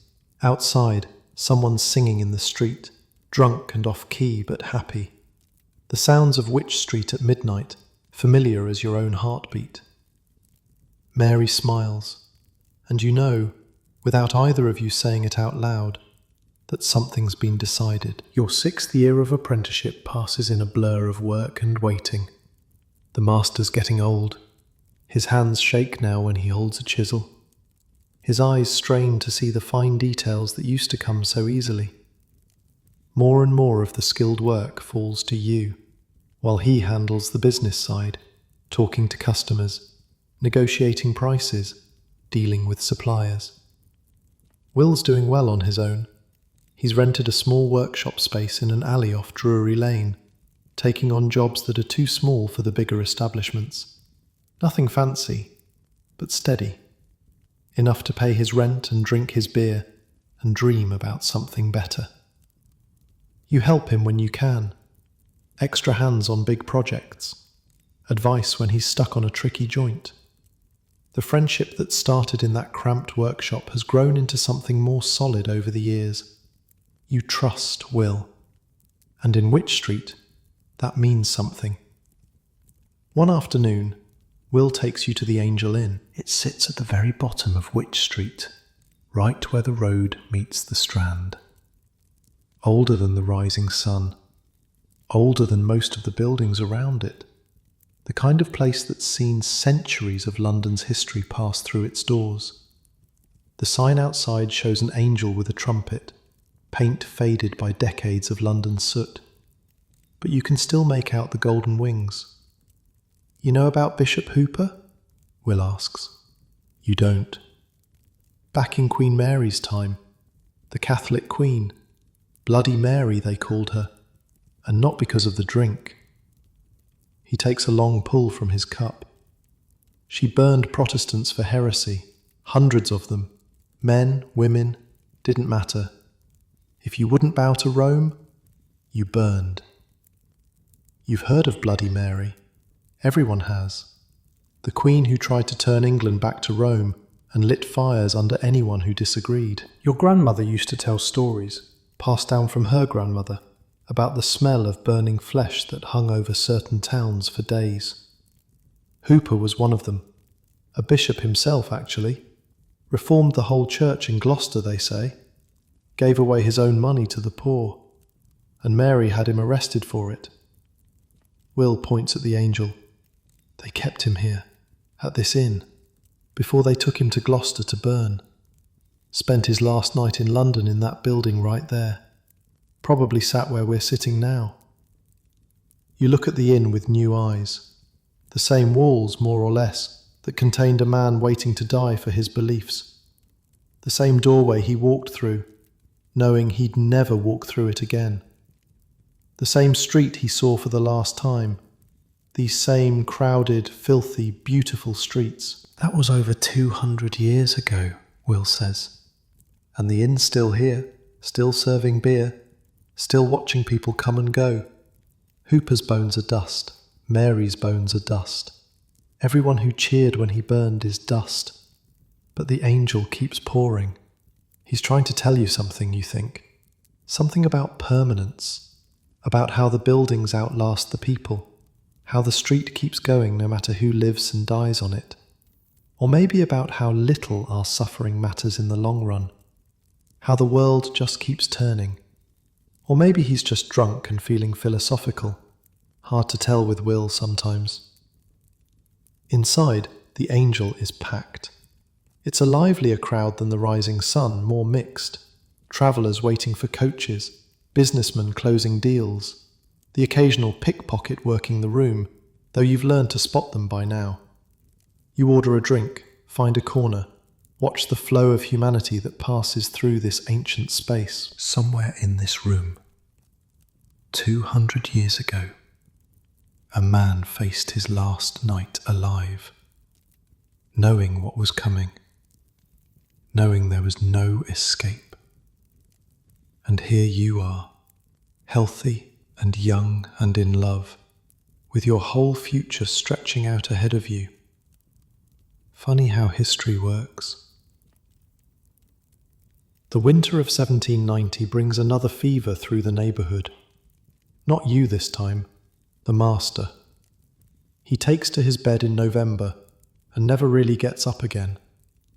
The cough that's plagued him for years turns into something worse, something that sounds like his lungs are full of water. His skin goes grey. His breathing rattles in his chest like stones in a tin cup. Some nights you can hear it through the floor, that horrible wet sound, and you lie awake wondering if each breath will be his last. His wife nurses him the way she nursed you, with broth and prayers and cloth soaked in whatever water she can find. She sends for the doctor twice. The first time, he bleeds the master and charges a guinea for the privilege. The second time, he just shakes his head and says to make him comfortable. Make him comfortable. As if comfort exists for a man drowning in his own fluids. By Christmas, he's gone. The funeral is small. A few neighbours, a few customers who remember the old days. Will and you standing in the back of St. Clement Danes trying not to cry. The master wasn't your father, wasn't even particularly kind most days, but he kept you alive, fed you, taught you, gave you a chance when you were just a scared boy off the coach with nothing but hope and ignorance. The workshop falls to his eldest son, a young man about your age who's never shown much interest in carpentry. Always had his eye on something cleaner, something that didn't involve sawdust in your hair and splinters in your fingers. He announces, almost immediately, that he's selling everything and moving to the countryside, wants nothing to do with Wych Street, wants nothing to do with the trade that killed his father slowly, over 30 years of breathing sawdust and bending over workbenches. Which means you're out of a job. You've got 6 months left on your apprenticeship. By rights, you should be transferred to another master, someone who can sign off on your training and grant you journeyman status. But finding someone willing to take on an apprentice with only 6 months to go, someone who'd be doing all the teaching with none of the benefit of your labour, that's not easy. That's nearly impossible, actually. Will comes through. I know a man, he says, friend of a friend. He's got a shop over near Covent Garden, needs help. Might be willing to take you on for the remainder. The man's name is Crawford, older than the master was, but still sharp. He looks you over, asks a few questions, tests your skills with a scrap of wood and a chisel, grunts at the results. 6 months? Yes, sir. And then you on your own? Yes, sir. He considers, spits into the sawdust on the floor. All right, but I'm not paying you, and you'll work twice as hard as any of my regular boys. You agree. What choice do you have? The next 6 months are brutal. Crawford is a perfectionist in ways the old master never was. He makes you redo work that would have passed anywhere else, criticises every joint, every cut, every finishing touch, drives you to the edge of exhaustion, and then demands more. Again, he says for the 100th time, looking at a dovetail joint you've spent 3 hours perfecting. The gap's too wide, a hair's breadth, but too wide. Do it again. You want to argue, want to point out that nobody would ever notice, that the joint is strong enough, that you're not getting paid for this torture. But you don't, because Crawford isn't wrong. The gap is there if you look close enough, and looking close enough is what separates a craftsman from a man who works with wood. But he's also the best carpenter you've ever seen. His hands are steady even at his age, even with joints that must ache in the cold. His eye for detail is unmatched. Watching him work is like watching an artist, each movement deliberate, each decision purposeful. He doesn't just make furniture, he makes things that will last for generations, things that will still be beautiful when everyone who remembers him is dead. You learn more in those 6 months than you learned in the previous 6 years. Not just technique, attitude, the difference between good enough and actually good. The pride of knowing that something you made with your own hands is the best it could possibly be. And then, one day in the summer of 1791, it's over. Crawford signs the papers, doesn't smile, because Crawford never smiles. But there's something in his eyes that might be approval, or at least the absence of disappointment. "You'll do," he says, which from Crawford is basically a standing ovation. You're a journeyman now, free, your own man at last. You walk out of his shop and into the bright July sun, and for a moment you just stand there, letting it sink in. 7 years of your life given over to learning a trade. 7 years of sanding and sawing and sweating and surviving.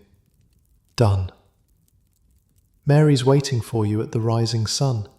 She's got a bottle of wine, the good stuff, stolen from Cartwright's private stock.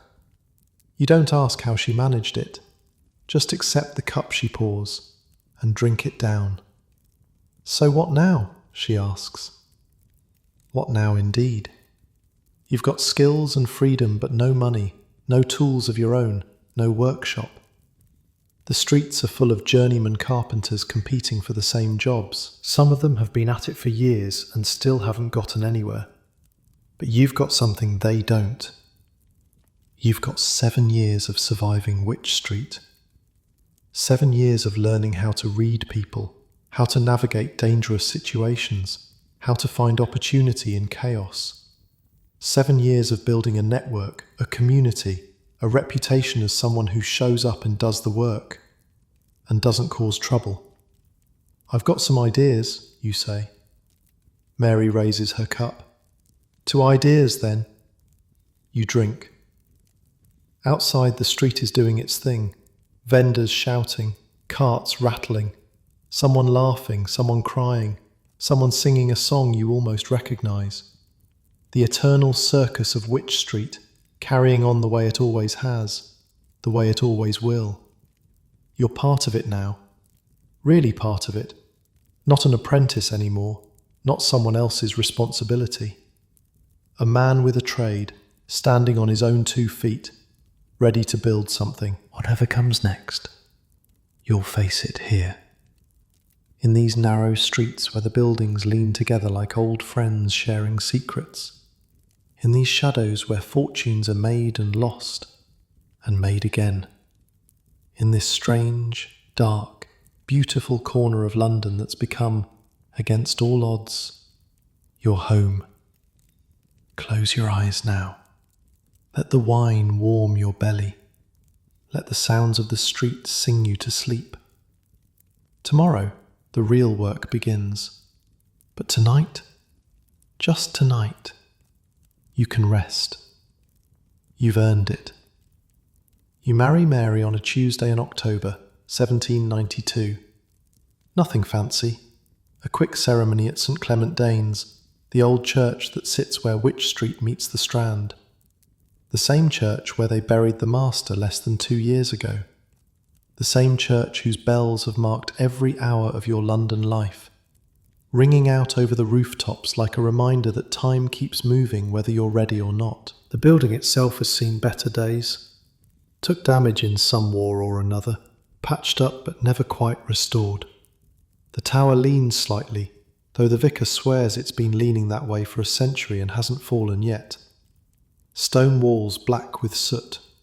Windows that were probably beautiful once, before generations of coal smoke dimmed them to murky shadows. Will stands up for you. One of Mary's friends from the Rising Sun, a girl named Agnes who works the kitchen, stands up for her. Cartwright gives Mary the day off, grumbling about it but not really meaning it. Even he can see that a barmaid with a husband is more stable than one without. less likely to run off, less likely to get into trouble. The vicar rushes through the words like he's got somewhere else to be, which he probably does. 3 other couples are waiting their turn. Tuesdays are popular for weddings, apparently. Something about old superstitions, lucky days, the kind of thing your grandmother might have known about. The ring is silver, not gold. You saved for 3 months to afford it, working extra jobs, skipping meals when you had to. Mary cries when you put it on her finger, and you're not sure if it's happiness or something else. Some mixture of relief and fear that comes with making a choice this permanent. You're both so young, really. 23 years old, and you've committed the rest of your lives to each other. The rest of your lives, however long that might be. After the ceremony, you walk back through the streets together, your wife now. The word feels strange in your mouth, heavy and light at the same time. Wife. You have a wife. Someone who's chosen to share whatever comes next, good or bad or anything in between. So what now? She asks. The same question she asked when you became a journeyman, the question that seems to follow every change. Now, we build something. You've rented a room, 2 rooms actually, if you count the tiny space in the back that might generously be called a kitchen. It's on the upper floor of a building just off Wych Street, on one of those narrow courts that run between the main thoroughfare and Holywell Street behind it. The court has a name, supposedly, though no one seems to agree on what it is. Some call it Butcher's Yard, after a slaughterhouse that operated here generations ago. Others call it the Rat Run, which is more accurate. A few old-timers insist it's actually called something else entirely, something foreign sounding, but they can't agree on that either. The buildings lean so close together that you could reach out your window and shake hands with your neighbour across the way. The sky is a narrow strip of grey far above, visible only if you crane your neck at exactly the right angle.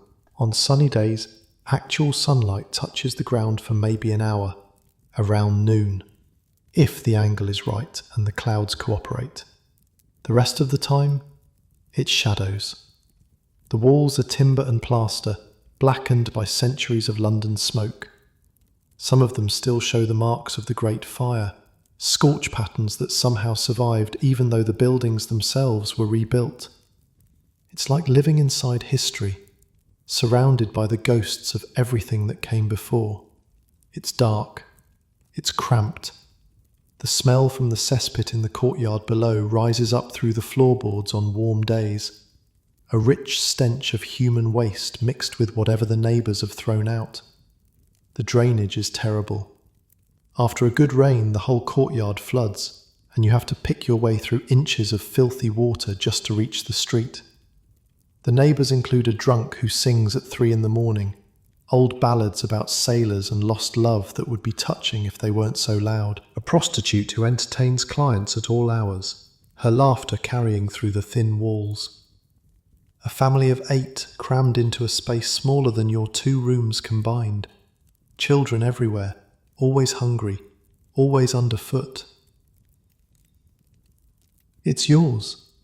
For the first time in your life, you have a door you can close, a space that belongs to you and no one else, a place to hang your tools, store your wood, sleep beside your wife without worrying about the master walking in. Home. Another word that feels strange, but good. The work comes slowly at first. You don't have a reputation yet, not as a journeyman. People knew you as the apprentice at the old workshop, the quiet one who showed up and did what he was told. Now you need them to know you as something else, a craftsman in your own right, someone worth hiring. Will helps, sends jobs your way when he's got more than he can handle, recommends you to customers who need work done but can't afford his prices. It's charity, in a way, and you hate needing it. But you take it anyway, because pride is a luxury you can't afford. The jobs are small at first. Fixing a broken chair leg, replacing a worn-out tabletop. The kind of repairs that barely pay enough to cover the cost of materials, let alone your time, but you do them well. Better than well. Crawford's voice echoes in your head every time you pick up a tool. Again. The gap's too wide. Do it again. Word spreads. The way word always does in places like this. Slowly, through whispers and recommendations, through customers who tell their friends about the young carpenter in the rat run who charges fair prices and does good work. By the spring of '93, you've got more jobs than you can handle. Then, war comes. England against France. The revolution that everyone's been watching, arguing about, celebrating or fearing depending on their politics, has finally spilled over into open conflict. The French executed their king in January, strapped him to a board and dropped a blade on his neck in front of a cheering crowd. The king they executed wasn't just any king. He was married to an Austrian princess. He had allies all over Europe. And now, those allies are fighting back, and England has joined them. The news travels through the taverns like fire.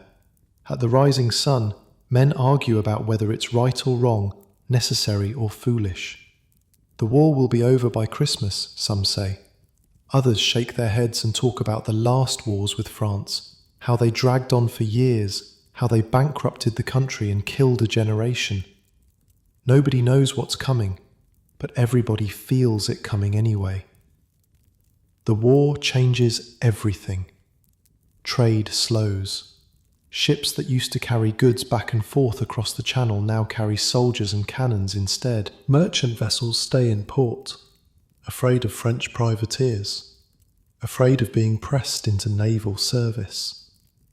The docks that kept London alive with imports and exports grow quieter, emptier.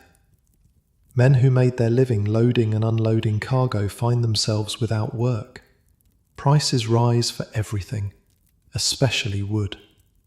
The good oak and mahogany that wealthy customers expect becomes scarce, expensive, sometimes impossible to find. Navy ships need timber, lots of timber. The shipyards gobble up supplies that would have gone to furniture makers, cabinet makers, anyone who works with wood. You learn to work with lesser materials, to make cheap wood look better than it is, to stretch your supplies as far as they'll go. Some of the other carpenters give up, go back to wherever they came from, or take jobs in the shipyards where the Navy is desperate for hands. The ones who stay compete more fiercely for what work remains. Prices drop even as costs rise. It's a squeeze that crushes the weak and the unlucky. You survive. Barely. Because you know how to survive. Because Wych Street taught you that. Mary keeps working at the Rising Sun, even after the wedding. You'd both hoped she could stop, focus on making your rooms into a real home, maybe start thinking about children. But the money isn't there. Every penny goes to rent, food, materials. The savings you'd planned to build never quite materialize. She comes home tired most nights, smelling of beer and smoke, her feet aching from hours of standing. You rub them sometimes, in the dark, while she tells you about the customers and the gossip and the small dramas that play out every night in that crowded room. Cartwright's getting old, she says. Talks about selling up, the way the previous owner did. Nobody knows who might buy the Rising Sun next, what changes might come. The uncertainty hangs over everything, but there are good moments too. Sunday mornings, when neither of you has to work, and you can lie in bed listening to the church bells and pretending the world outside doesn't exist. Meals shared at the tiny table you built yourself, your first real piece of furniture, made from scraps of oak you salvaged from a demolished building. Walks through the streets in the evening, arm in arm, watching the lamplighters make their rounds, the city transforming from day to night. You learn the neighbourhood differently now. as a resident instead of an apprentice. Learn which vendors give honest weight and which shave a little off every purchase. Learn which streets are safe at what hours, where the footpads lurk, where the watchmen actually patrol instead of just pretending to. Learn the rhythms of the courts and alleys, who lives where, who can be trusted, who should be avoided. The narrow spaces between Wych Street and Holywell Street have their own ecosystem. A whole world hidden from the main thoroughfares, where the light barely penetrates and the rules are different. You hear stories about what happens in some of those courts. Gambling dens that operate all night. Fences who'll buy anything, no questions asked. Women who'll do anything for the right price. Men who'll do worse.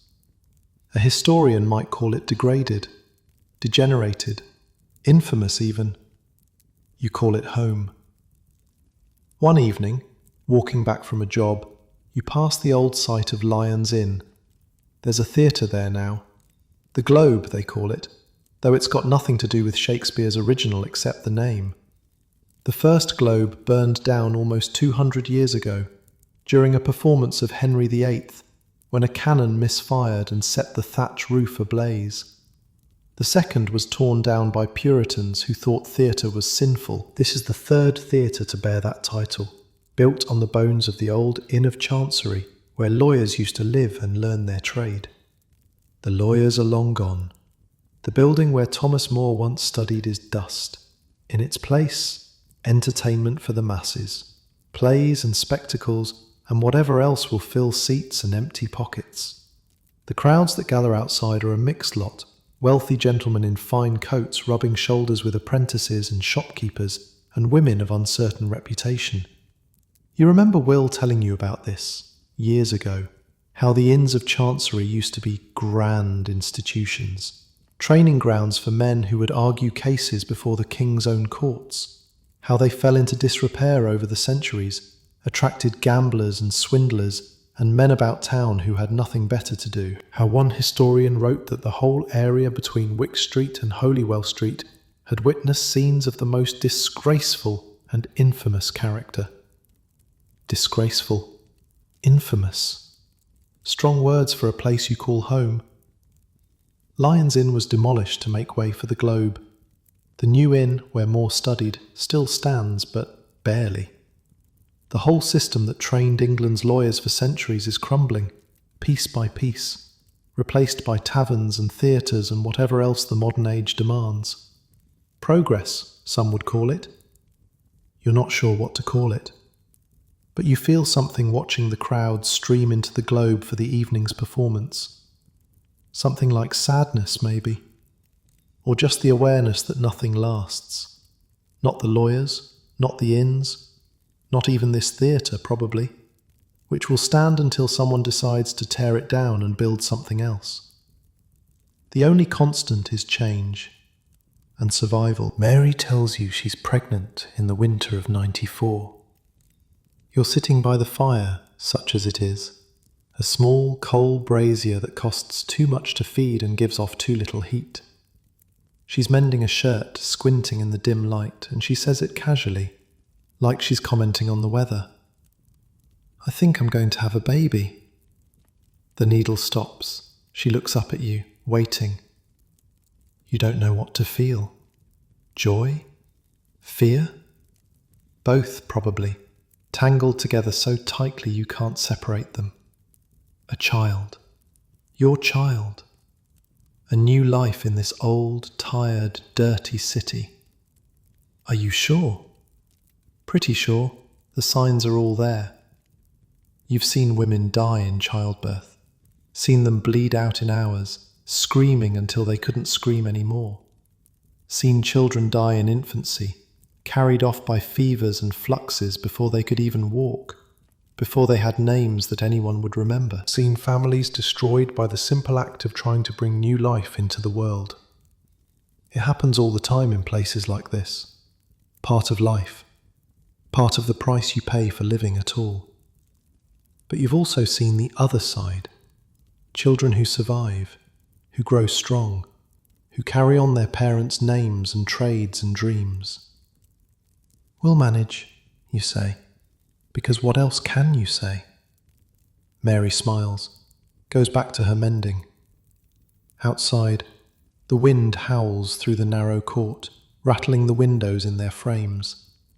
Somewhere a dog is barking. Somewhere a baby is crying. Someone else's baby, not yet yours, but soon. You put another piece of coal on the brazier, watch the flames dance. A child. God help you. God help all of you. Let your eyes grow heavy now. Feel the warmth of the fire, even if it's just a memory of warmth, just the idea of it. The war goes on. The work goes on. Life goes on, stubborn and relentless, refusing to stop no matter how hard things get. You've built something here. Not much, by some standards. 2 rooms in a rat run, a wife who works too hard, a child on the way you're not sure you can afford. But it's yours. And that's something. That's everything, really. Sleep now. The morning will bring what it brings. Your daughter is born in the summer of 1795. It happens in your 2 rooms above the rat run, with Mary gripping your hand hard enough to leave bruises. A midwife from 3 doors down does the work. Old woman, been delivering babies in this neighbourhood for 40 years. She's seen everything. The ones who live, the ones who don't. She knows what she's doing. The labour takes 12 hours. 12 hours of Mary's screaming, of you feeling useless, of praying to a God you're not sure you believe in anymore. The midwife sends you out for hot water, sends you out for clean rags, sends you out for gin, which she drinks herself because, she says, it steadies her hands. When the crying starts, thin and high and miraculous, she wraps the baby in a cloth and hands her to Mary like she's done this 1,000 times, which she probably has. Girl, she says, strong lungs, good colour, she'll live. Those last 2 words mean more than anything else she could say. She'll live. So many don't.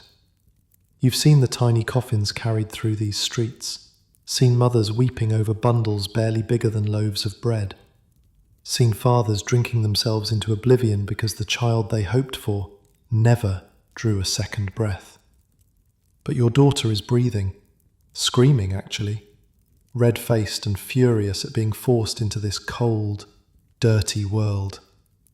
You look at this small, squalling thing, your daughter, your blood, a new person in the world who didn't exist yesterday and exists now, somehow, against all odds. Mary's exhausted, pale as milk, lost a lot of blood, more than the midwife expected. But she's smiling. She needs a name, she says. You hadn't thought that far ahead, honestly. The pregnancy itself was enough to worry about. The money, the space, whether Mary would survive the birth, whether the baby would survive its first week. So many don't. So many don't. Elizabeth, you say. It was your mother's name. Mary nods, closes her eyes, sleeps. You sit by the window with Elizabeth in your arms, watching the sun set over the rooftops of Wych Street. The buildings lean against each other like old drunks holding each other up. Some of them have stood for 200 years, older than memory, older than the country you're fighting a war against, older than everything, except the river and the hills. These are Elizabethan houses, named for the queen who ruled when they were built. Timber frames filled with plaster, the beams darkened by 2 centuries of London smoke, upper floors that jut out over the street on wooden brackets, each floor extending further than the one below it, until the buildings almost touch at the top. They call it jettying, something about gaining extra space, extra rooms, extra rent. The old builders were clever like that. They found ways to squeeze every last inch of usefulness out of narrow plots and crooked streets. Some people say the upper floors were designed to make it easier to empty chamber pots into the street. Others say it was about keeping the lower floors dry when it rained. Nobody really knows anymore. The builders who put up these houses are long dead. Their grandchildren are dead. Their grandchildren's grandchildren are dead. But the houses remain. They survived the Great Fire somehow. Everything around Drury Lane stayed standing while the rest of London burned. A miracle, some said. A fluke of the wind, more likely. The fire came roaring up from Pudding Lane in 1666, ate through thousands of buildings, destroyed 87 churches, left 2/3 of the city in ashes. But it stopped just short of here. The flames turned, the wind shifted, and these old houses, built of wood and plaster, somehow escaped the inferno that consumed their stone neighbours. You think about that sometimes. The luck of it. The strange fortune that kept this particular collection of buildings standing while an entire city burned around them. If the wind had blown different that day, none of this would be here. The rising sun, the George, the narrow courts where you learn to survive, all of it would be gone, replaced by whatever London built in its place after the fire. You hold Elizabeth up to the window. "See that?" you whisper. "That's where you live now. That's home." She has no idea what you're saying. She's less than an hour old. But you say it anyway. The first year is the hardest. Elizabeth cries constantly. Your sleep, already thin, becomes non-existent. Mary recovers slowly, takes a few months off from the rising sun, then has to go back because you need the money. You take on every job you can find, working dawn to midnight, trying to build something like savings. The war drags on. Napoleon rises in France. The world keeps turning. None of it matters much when you're trying to figure out how to feed a baby on wages that barely covered 2 adults. Will helps when you can, sends small jobs your way, watches Elizabeth sometimes when you and Mary both have to work. He's good with her. Surprising, for a man who never had children of his own. Maybe because of that. Old Peters dies in the winter of 96. Heart gave out in the rising sun, right at the bar, tankard still in his hand. They say that's how he would have wanted to go. You're not sure anyone wants to go at all, but if you have to, that's probably not the worst way. Margaret the match seller keeps on. She must be ancient now, 100 years old if she's a day, but she's still in her spot every morning, still selling her wares, still knowing everyone's secrets. You wonder sometimes what she knows about you. Young Danny finishes his apprenticeship with the butcher, sets up his own stall, gets married to a girl from Covent Garden. Life goes on. Elizabeth grows. She learns to crawl in those cramped rooms, dodging furniture and sawdust and the various tools of your trade. She learns to walk by holding onto the table you built, the one made from salvaged oak. She says her first words, "Mama," and "Da," and then, mysteriously, "Moon," which makes no sense until you realise she can see the Crescent shop sign on Holywell Street from the back window. The Crescent Moon, one of the oldest shop signs in London, hanging over a bookshop that's been there longer than anyone remembers. Gold paint faded by generations of soot. Elizabeth points at it every evening, when the light catches it just right. "Moon," she says. "That's right," you tell her. Moon. By the time she's 3, Elizabeth is running through the streets like she owns them, playing with the other children in the courts and alleys, learning, as you learned, which corners are safe and which aren't.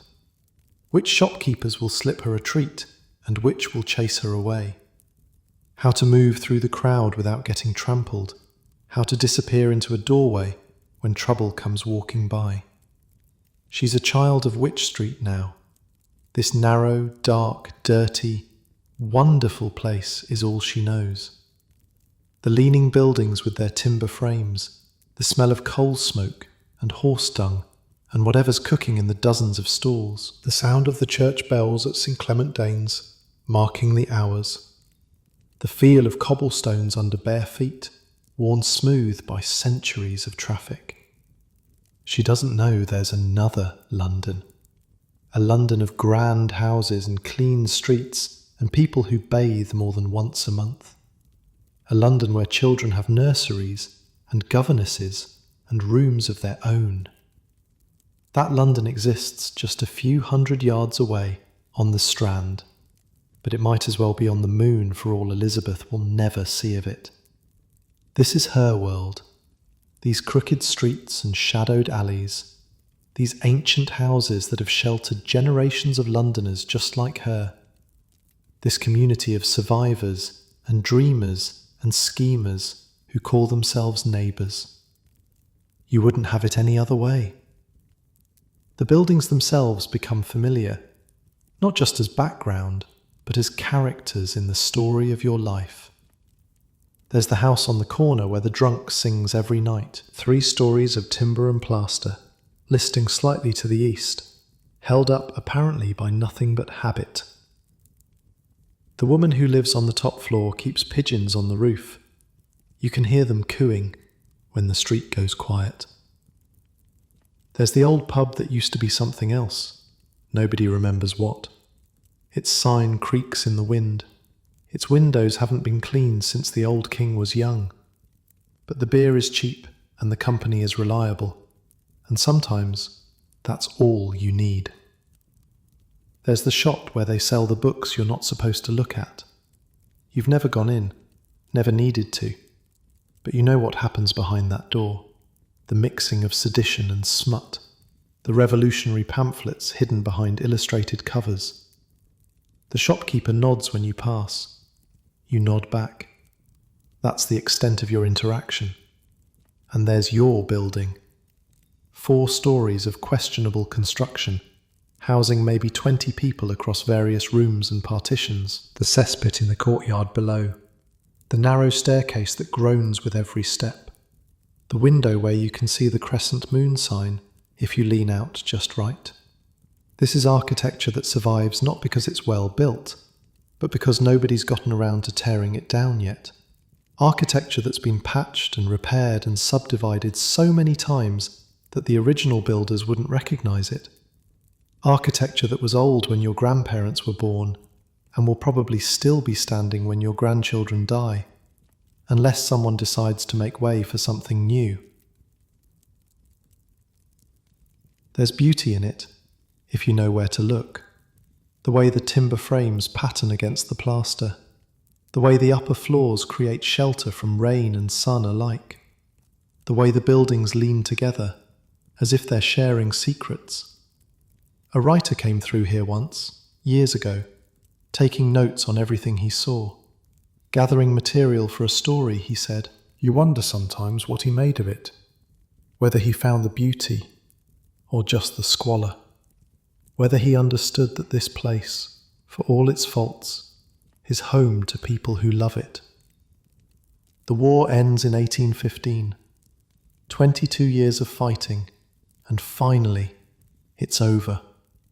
Napoleon's beaten at Waterloo. The French are no longer the enemy. England celebrates with bonfires and parades and drinking that lasts for days. The bells at St. Clement Danes ring all night. People dance in the streets of Wych Street, the same streets where they once feared invasion, feared conscription, feared the end of everything they knew.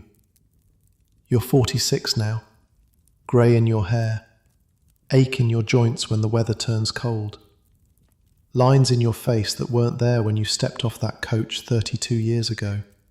A frightened boy from the country with nothing but hope and ignorance. But still working, still surviving, still here. Your hands have shaped 1,000 pieces of furniture over the years. Tables and chairs and cabinets for people you'll never meet. Your work sits in houses across London, in homes rich and poor. Some of it will outlast you. Some of it already has outlasted you, in a way. The things you made in your 20s are still being used, still holding up, while your own body slowly wears down. That's something, you think. To make things that last. To leave something behind. Besides memories. Elizabeth is 20, grown into a young woman who moves through Wych Street with the same confidence you developed over decades. She works at the Rising Sun now, like her mother before her. Cartwright's long gone, sold up and moved to the country years ago. The place is owned by someone else now, a man named Fletcher who's decent enough. The beer is still cheap and the songs are still filthy on Saturday nights. Some things never change. Mary's still with you, still sharing those 2 rooms above the rat run. Her hair has grey in it too. Her hands are rough from years of work. But her smile is the same. Her eyes still find you across a crowded room like you're the only person there. Will died a few years back. Quietly. In his sleep. Which is more than most people in this neighbourhood can hope for.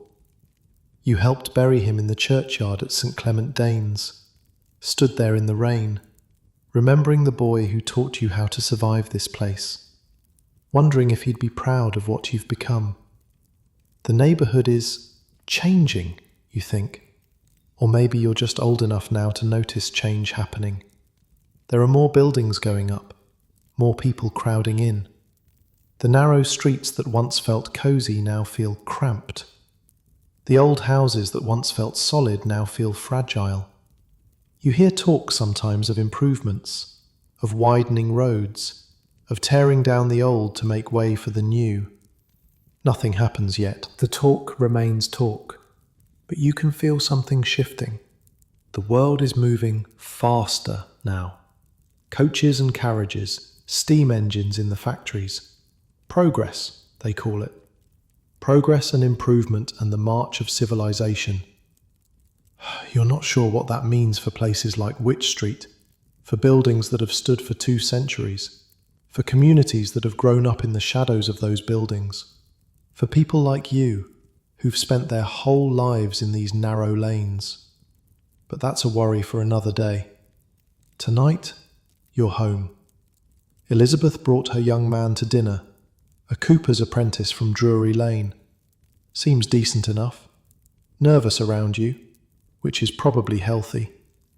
Mary likes him. That's usually a good sign. You eat together in the small room, bread and cheese and some cold meat from the market. Nothing fancy, but enough. The candle burns low. Outside, the sounds of the evening continue.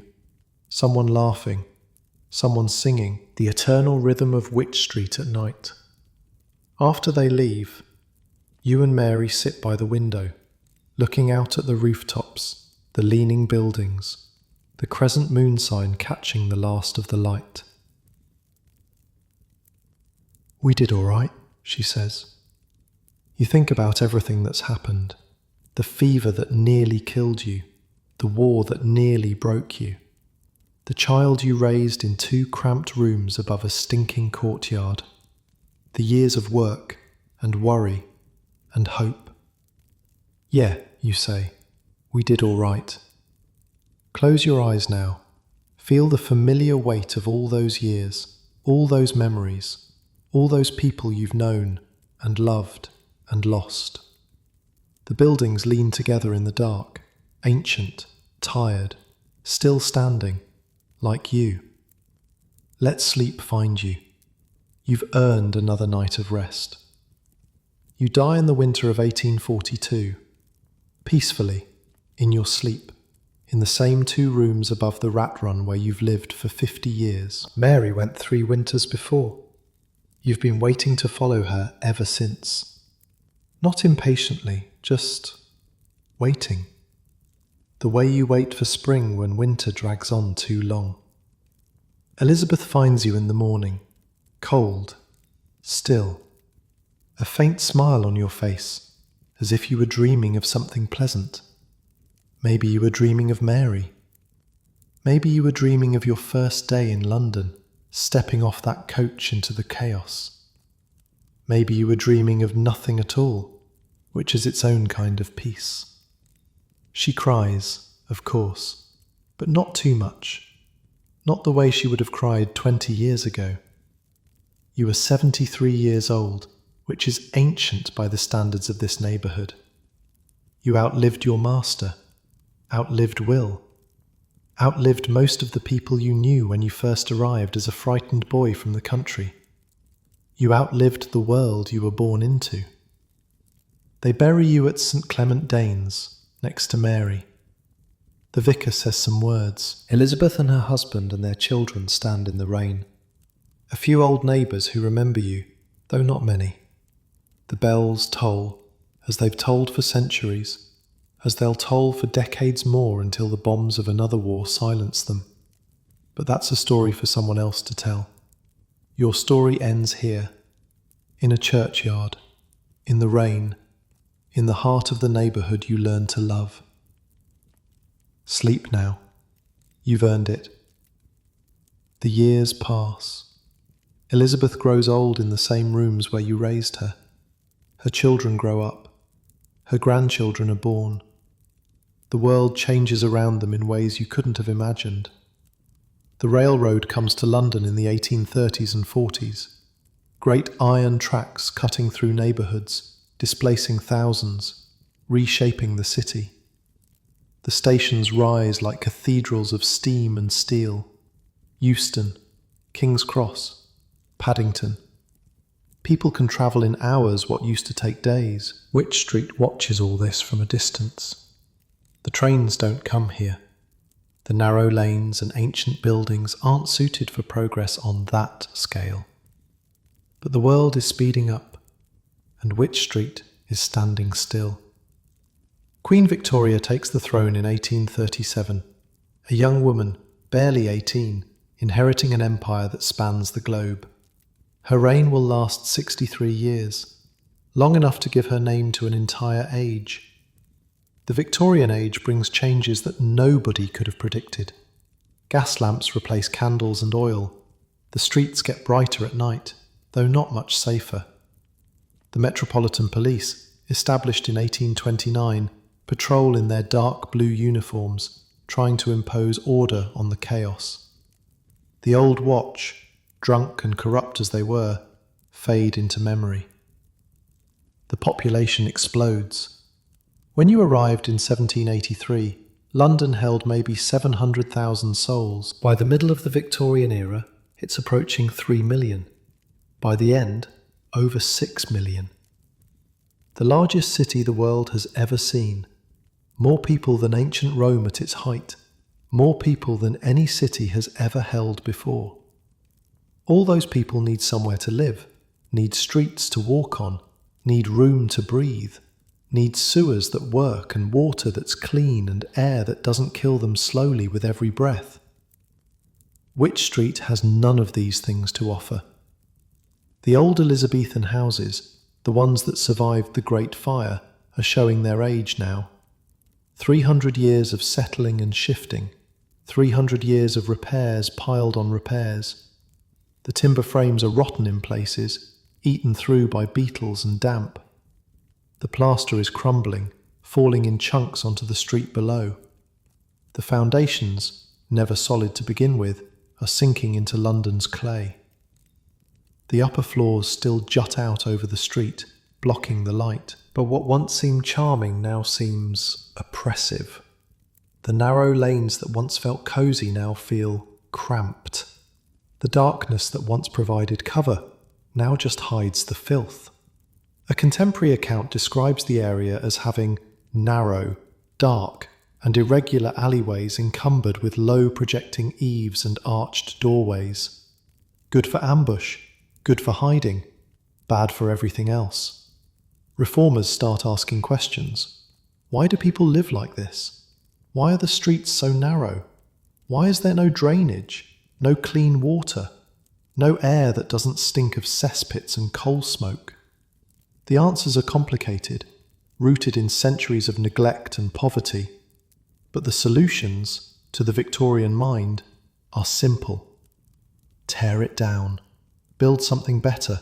Call it progress. They start with the rookeries.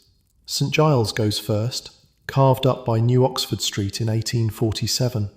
5,000 people displaced overnight. Nobody asks where they'll go. Nobody cares. The slum is gone, and that's what matters.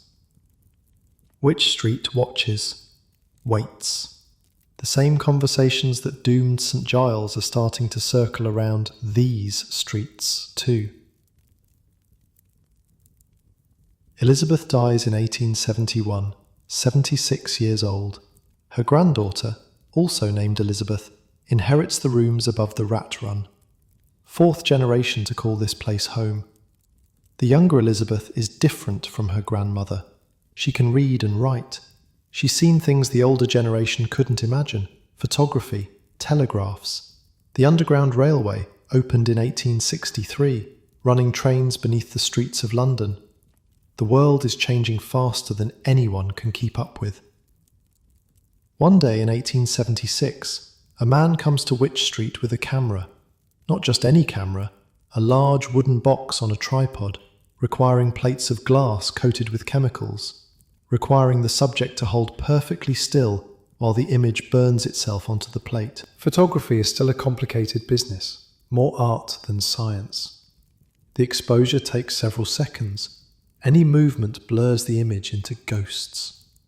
The man works for something called the Society for Photographing Relics of Old London, a group of antiquarians and historians who've realised something that the city planners haven't. These old buildings, these ancient streets, these remnants of a London that existed before the Great Fire, are disappearing. And once they're gone forever. Unless someone captures them first. His job is to create a permanent record of what was, before it becomes what will be. A visual archive of threatened buildings, a way to remember what progress will erase. He sets up his camera on Wych Street, adjusts the lens, slides in the glass plate, coated with its light-sensitive chemicals, removes the cap. For several seconds, the street holds its breath. The shutter closes. The image is captured. The old houses with their jettied upper floors, the crooked doorways, the shop signs weathered by generations of soot, all of it frozen in silver and light, fixed forever on a glass plate that will outlast the buildings themselves by more than a century. The photograph still exists, if you know where to look. It's in the London Museum now. A window into a vanished world. The buildings lean together like old friends sharing secrets. The street is empty, cleared for the long exposure, but you can almost see the ghosts of everyone who ever walked there. The apprentices and the thieves, the booksellers and the barmaids, the dreamers and the schemers. All of them caught in that moment, preserved forever in shades of grey. Elizabeth watches the photographer pack up his equipment, the wooden tripod, the glass plates in their protective cases, the black cloth he used to shield the lens. She knows what it means. You don't photograph something unless you're afraid it won't be there tomorrow. The talk gets louder as the century wears on. The streets are too narrow for modern traffic. Carriages can barely pass.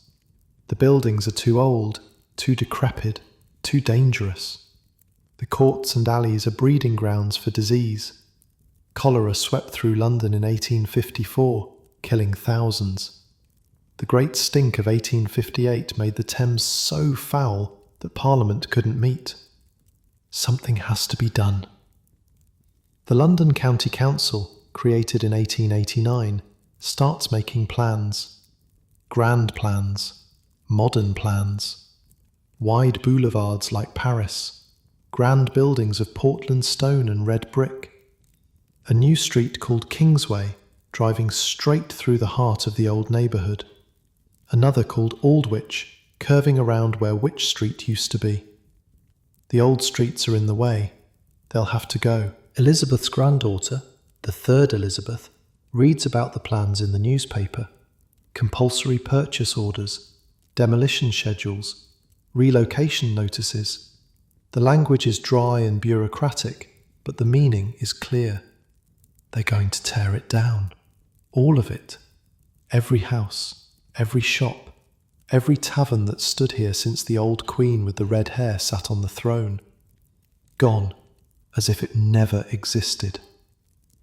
She walks through the neighbourhood that evening, past the rising sun where her great-great-grandmother once worked, past the crescent moon sign on Holywell Street, faded now but still hanging, past the spot where the Globe Theatre used to stand before it was torn down for something newer.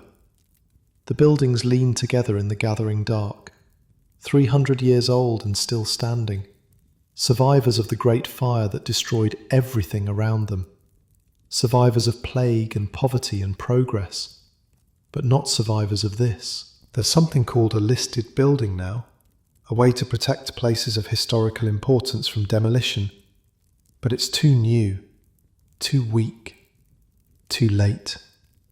Nobody thinks to protect Wych Street. It's just a slum, after all. Just narrow lanes and old houses and shadows. Nothing worth saving. The demolition begins in the last years of the 19th century. Crews with pickaxes and crowbars, carts to haul away the rubble. Dust rising in clouds as timber and plaster give way to brute force. The buildings that survived the Great Fire of 1666 don't survive the London County Council of 1899. One by one, they come down. The houses where families lived for generations, where children were born and old people died, where the same floorboards creaked under the feet of great-grandparents and great-grandchildren, the shops where books were sold, legal and otherwise, where revolutionaries browsed next to pornographers, where ideas that would change the world sat on shelves next to pictures that would make a bishop faint. The taverns where songs were sung and stories were told, where deals were made and hearts were broken, where the bar wenches belted out filthy verses on Saturday nights to the great amusement of the crowd. All of it. Gone. The theatres go too. The Olympic, built from the timbers of a French warship. The Globe, third of 5 theatres to bear that name, built on the site where lawyers once studied. The Opera Comique, the Gaiety. All of them demolished to make way for the new Aldwych. The crescent moon sign comes down from Holywell Street, the oldest shop sign in London, some said. Nobody thinks to save it. It's just a piece of painted wood, after all. Just a memory, hanging on a wall that won't be there tomorrow. The third Elizabeth moves to Islington, rents a room in a building made of brick, with proper drains and gas lighting and all the modern conveniences. It's safer, cleaner, more respectable. But at night, sometimes, she dreams of narrow streets and leaning buildings, of a crescent moon sign catching the light, of the sound of bells from St. Clement Danes, marking the hours as they've marked them for 500 years. She dreams of a place that no longer exists. By 1901, Wych Street is gone. Where the narrow lanes used to wind, there's now a broad curve of road called Aldwych. Where the old houses used to lean, there are grand new buildings of stone and brick. Australia House, India House, Bush House, which will one day hold the BBC. The kind of imperial architecture that announces to the world, this is the heart of an empire. This is progress. This is modern. The old neighbourhood is buried beneath. Not just demolished, but erased. Even the street names are changed. Even the memory is paved over. A person could walk through that curved new road and never know what used to stand there. Never guess that beneath their feet, in some metaphorical sense, lies the ghost of one of London's most storied neighbourhoods. The narrow streets where Jack Sheppard learned his trade before turning to crime.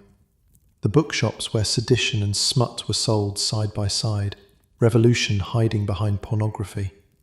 The taverns where songs were sung that would make a sailor blush and a vicar faint.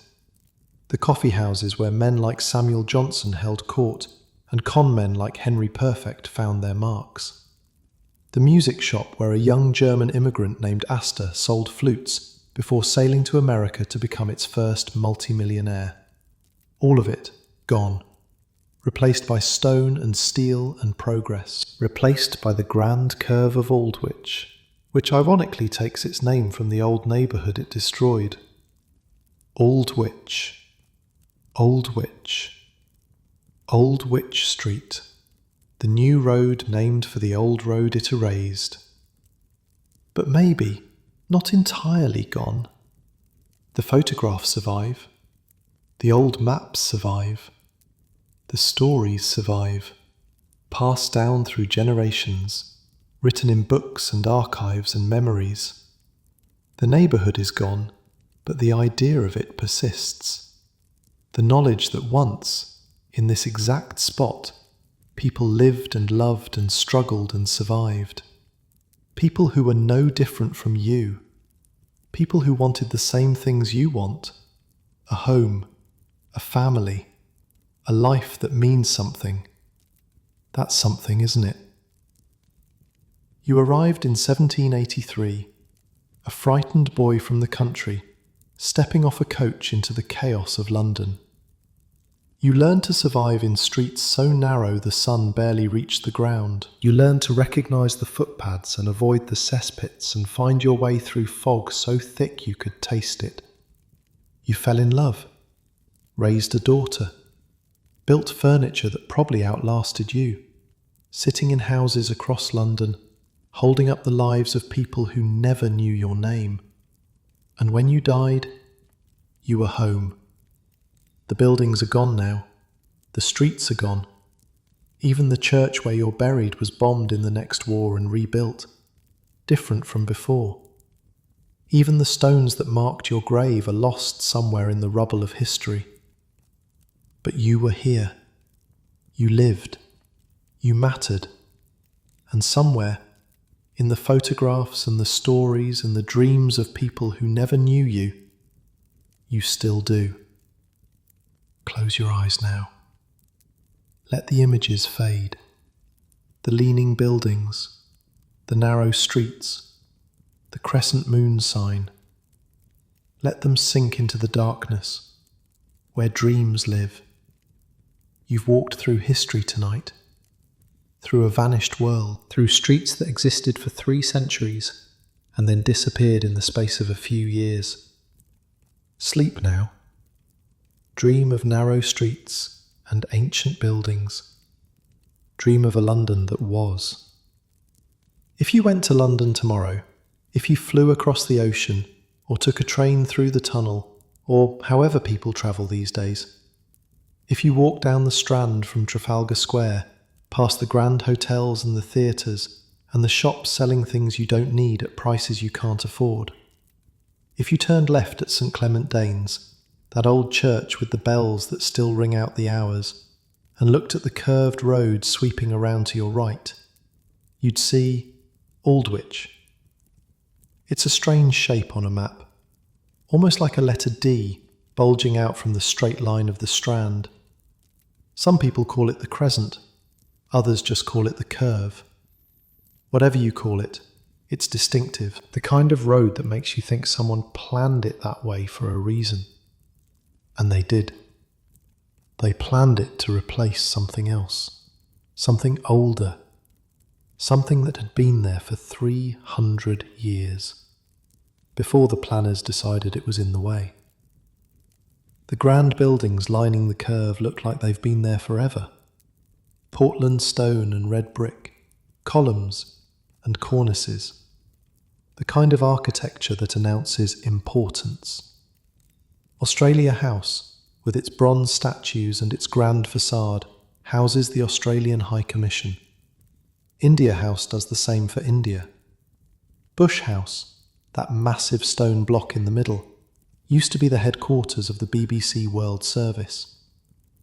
For decades, voices went out from that building to every corner of the planet, broadcasting news and music and stories to people who would never see London with their own eyes. Kingsway runs north from the curve, driving a straight line through what used to be a maze of medieval alleys. It connects Aldwych to Holborn, business-focused and practical, just as the planners intended. The divide it created still holds true today. Vibrant Covent Garden to the west, the legal courts and financial offices to the east, a boundary drawn in stone and asphalt, where crooked lanes used to wind. If you ask anyone who works in those buildings, anyone who walks past them every day on their way to somewhere else, what used to stand here before, most of them won't know. They'll shrug. They'll say it's always been this way, hasn't it? The curve, the stone, the sense of permanence. But it hasn't, not even close. Just over 100 years ago, those busy people hurrying past would have been walking down narrow medieval lanes. Lanes so narrow, the sun barely reached the ground. Lanes lined with timber-framed houses, whose upper floors jutted out so far they nearly touched across the street. Lanes that had been there since the time of Elizabeth I, surviving fire and plague and revolution and war. The ghost of that world is still there, if you know how to look. There's a tube station nearby, Aldwych Station, they called it, though it's been closed since 1994. You might have seen it in films. Hollywood loves it. Something about the abandoned platforms, the dusty tunnels, the sense of a world beneath the world. They use it for period pieces mostly, for scenes set in old London, in a time before everything got modern and clean and bright. The station exists in a strange twilight, open only for film crews and heritage tours. A ghost station, haunting the ghost of a neighbourhood. The station was built in 1907, just a few years after Wych Street was demolished, built to serve the new development, the grand new buildings, the grand new road. But the area never got busy enough to justify keeping it open. Not enough passengers, not enough life.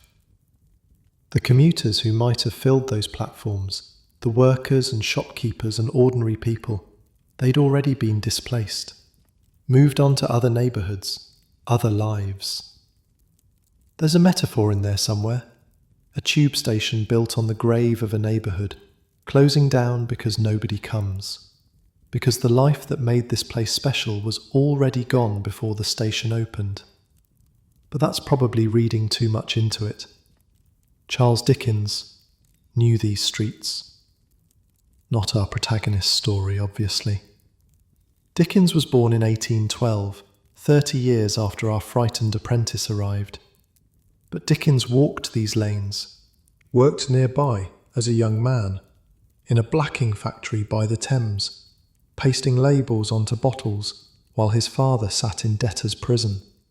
He knew poverty, knew the shame of it, knew how it felt to be young and scared in a city that didn't care whether you lived or died.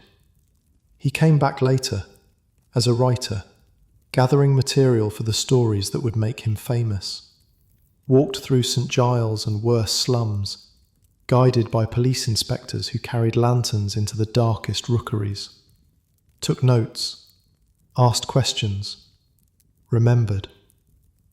They say Wych Street inspired parts of Bleak House, the narrow alleys, the jettied buildings, the sense of a world crammed together, pressing in on itself, struggling to breathe. The courts and passages where fog gathered and never quite lifted, where poverty and crime lived side by side with art and commerce and dreams, where the smoke from 1,000 chimneys mixed with the mist from the Thames to create something that was neither fog nor smoke, but a third thing entirely. A London particular, they called it. Dickens wrote about it better than anyone. Dickens had a gift for seeing the life in places like this. Not just the squalor, though he saw that too, but the humanity, the people trying to survive in conditions that would crush someone weaker, the small kindnesses, and the large cruelties. The way a neighbourhood could be a prison and a home at the same time. He wrote about places like Wych Street because he understood that the poor have stories too, that a thief can be a hero, that a barmaid can be brave, that the people history forgets were once just as alive as the kings and queens that history remembers. The streets are gone now, the buildings are gone, but Dickens's words survive. And in those words, something of the old neighbourhood lives on. Not accurately, maybe. Fiction never is, but truthfully, in a way that matters more than accuracy. You've walked through that world tonight, in your imagination, in the spaces between sleep and waking. You've smelled the coal smoke and the horse dung and the Thames at low tide. You've felt the rough wool blankets and the hard straw pallets and the splinters from unfinished wood. You've heard the bells of St. Clement Danes marking the hours, the same bells that mark them still. You've tasted the weak beer and the stale bread and the hope that tomorrow might be better than today. You've met a frightened boy stepping off a coach in 1783. Watched him learn to survive in streets where survival was never guaranteed. Watched him fall in love, raise a family, build a life in streets so narrow the buildings touched overhead. Watched him grow old and die, and be buried in a churchyard that was bombed in another war and rebuilt again. You've seen Jack Sheppard slip through a second-story window, grinning, heading off to meet his fate at Tyburn. Seen Samuel Johnson holding court at the Georgian, drinking coffee and arguing about words. Seen the bar wenches of the Crooked Billet belting out songs that would make a vicar faint. You've watched a photographer set up his camera in 1876, capturing images of buildings that won't be there in 20 years. Watched the demolition crews arrive with their pickaxes and their carts.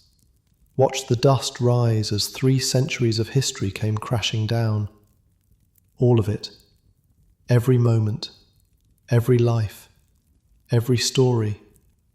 Gone now. Except in memory. Except in words. Except in the imagination of people like you, lying in the dark, listening to tales of a world that vanished before your grandparents were born. That's the strange thing about the past, isn't it? It's always there, beneath our feet. Every street we walk on was walked on by someone else before. Every building we enter was built on the foundation of something older.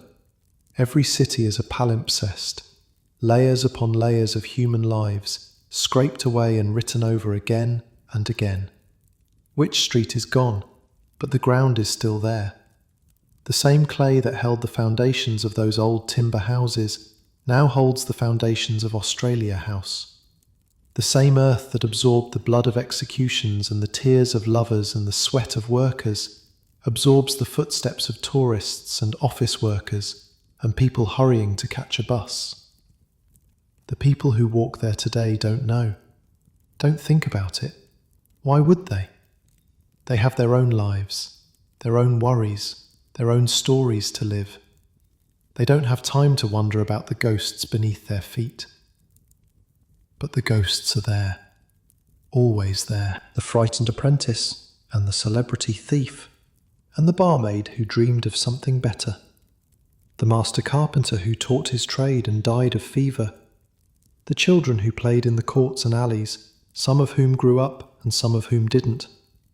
The lovers who met in taverns, and the criminals who plotted in shadows, and the ordinary people who just wanted to get through another day. They lived, they mattered, and now they sleep. Like you should be sleeping. Feel the weight of your blankets, so much softer than the rough wool that covered our protagonist on those cold nights in the workshop.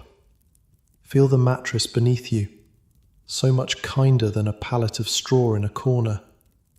You have clean water by your bed, maybe. You have heat that doesn't require stoking a fire. You have light at the touch of a switch. You have safety, more or less.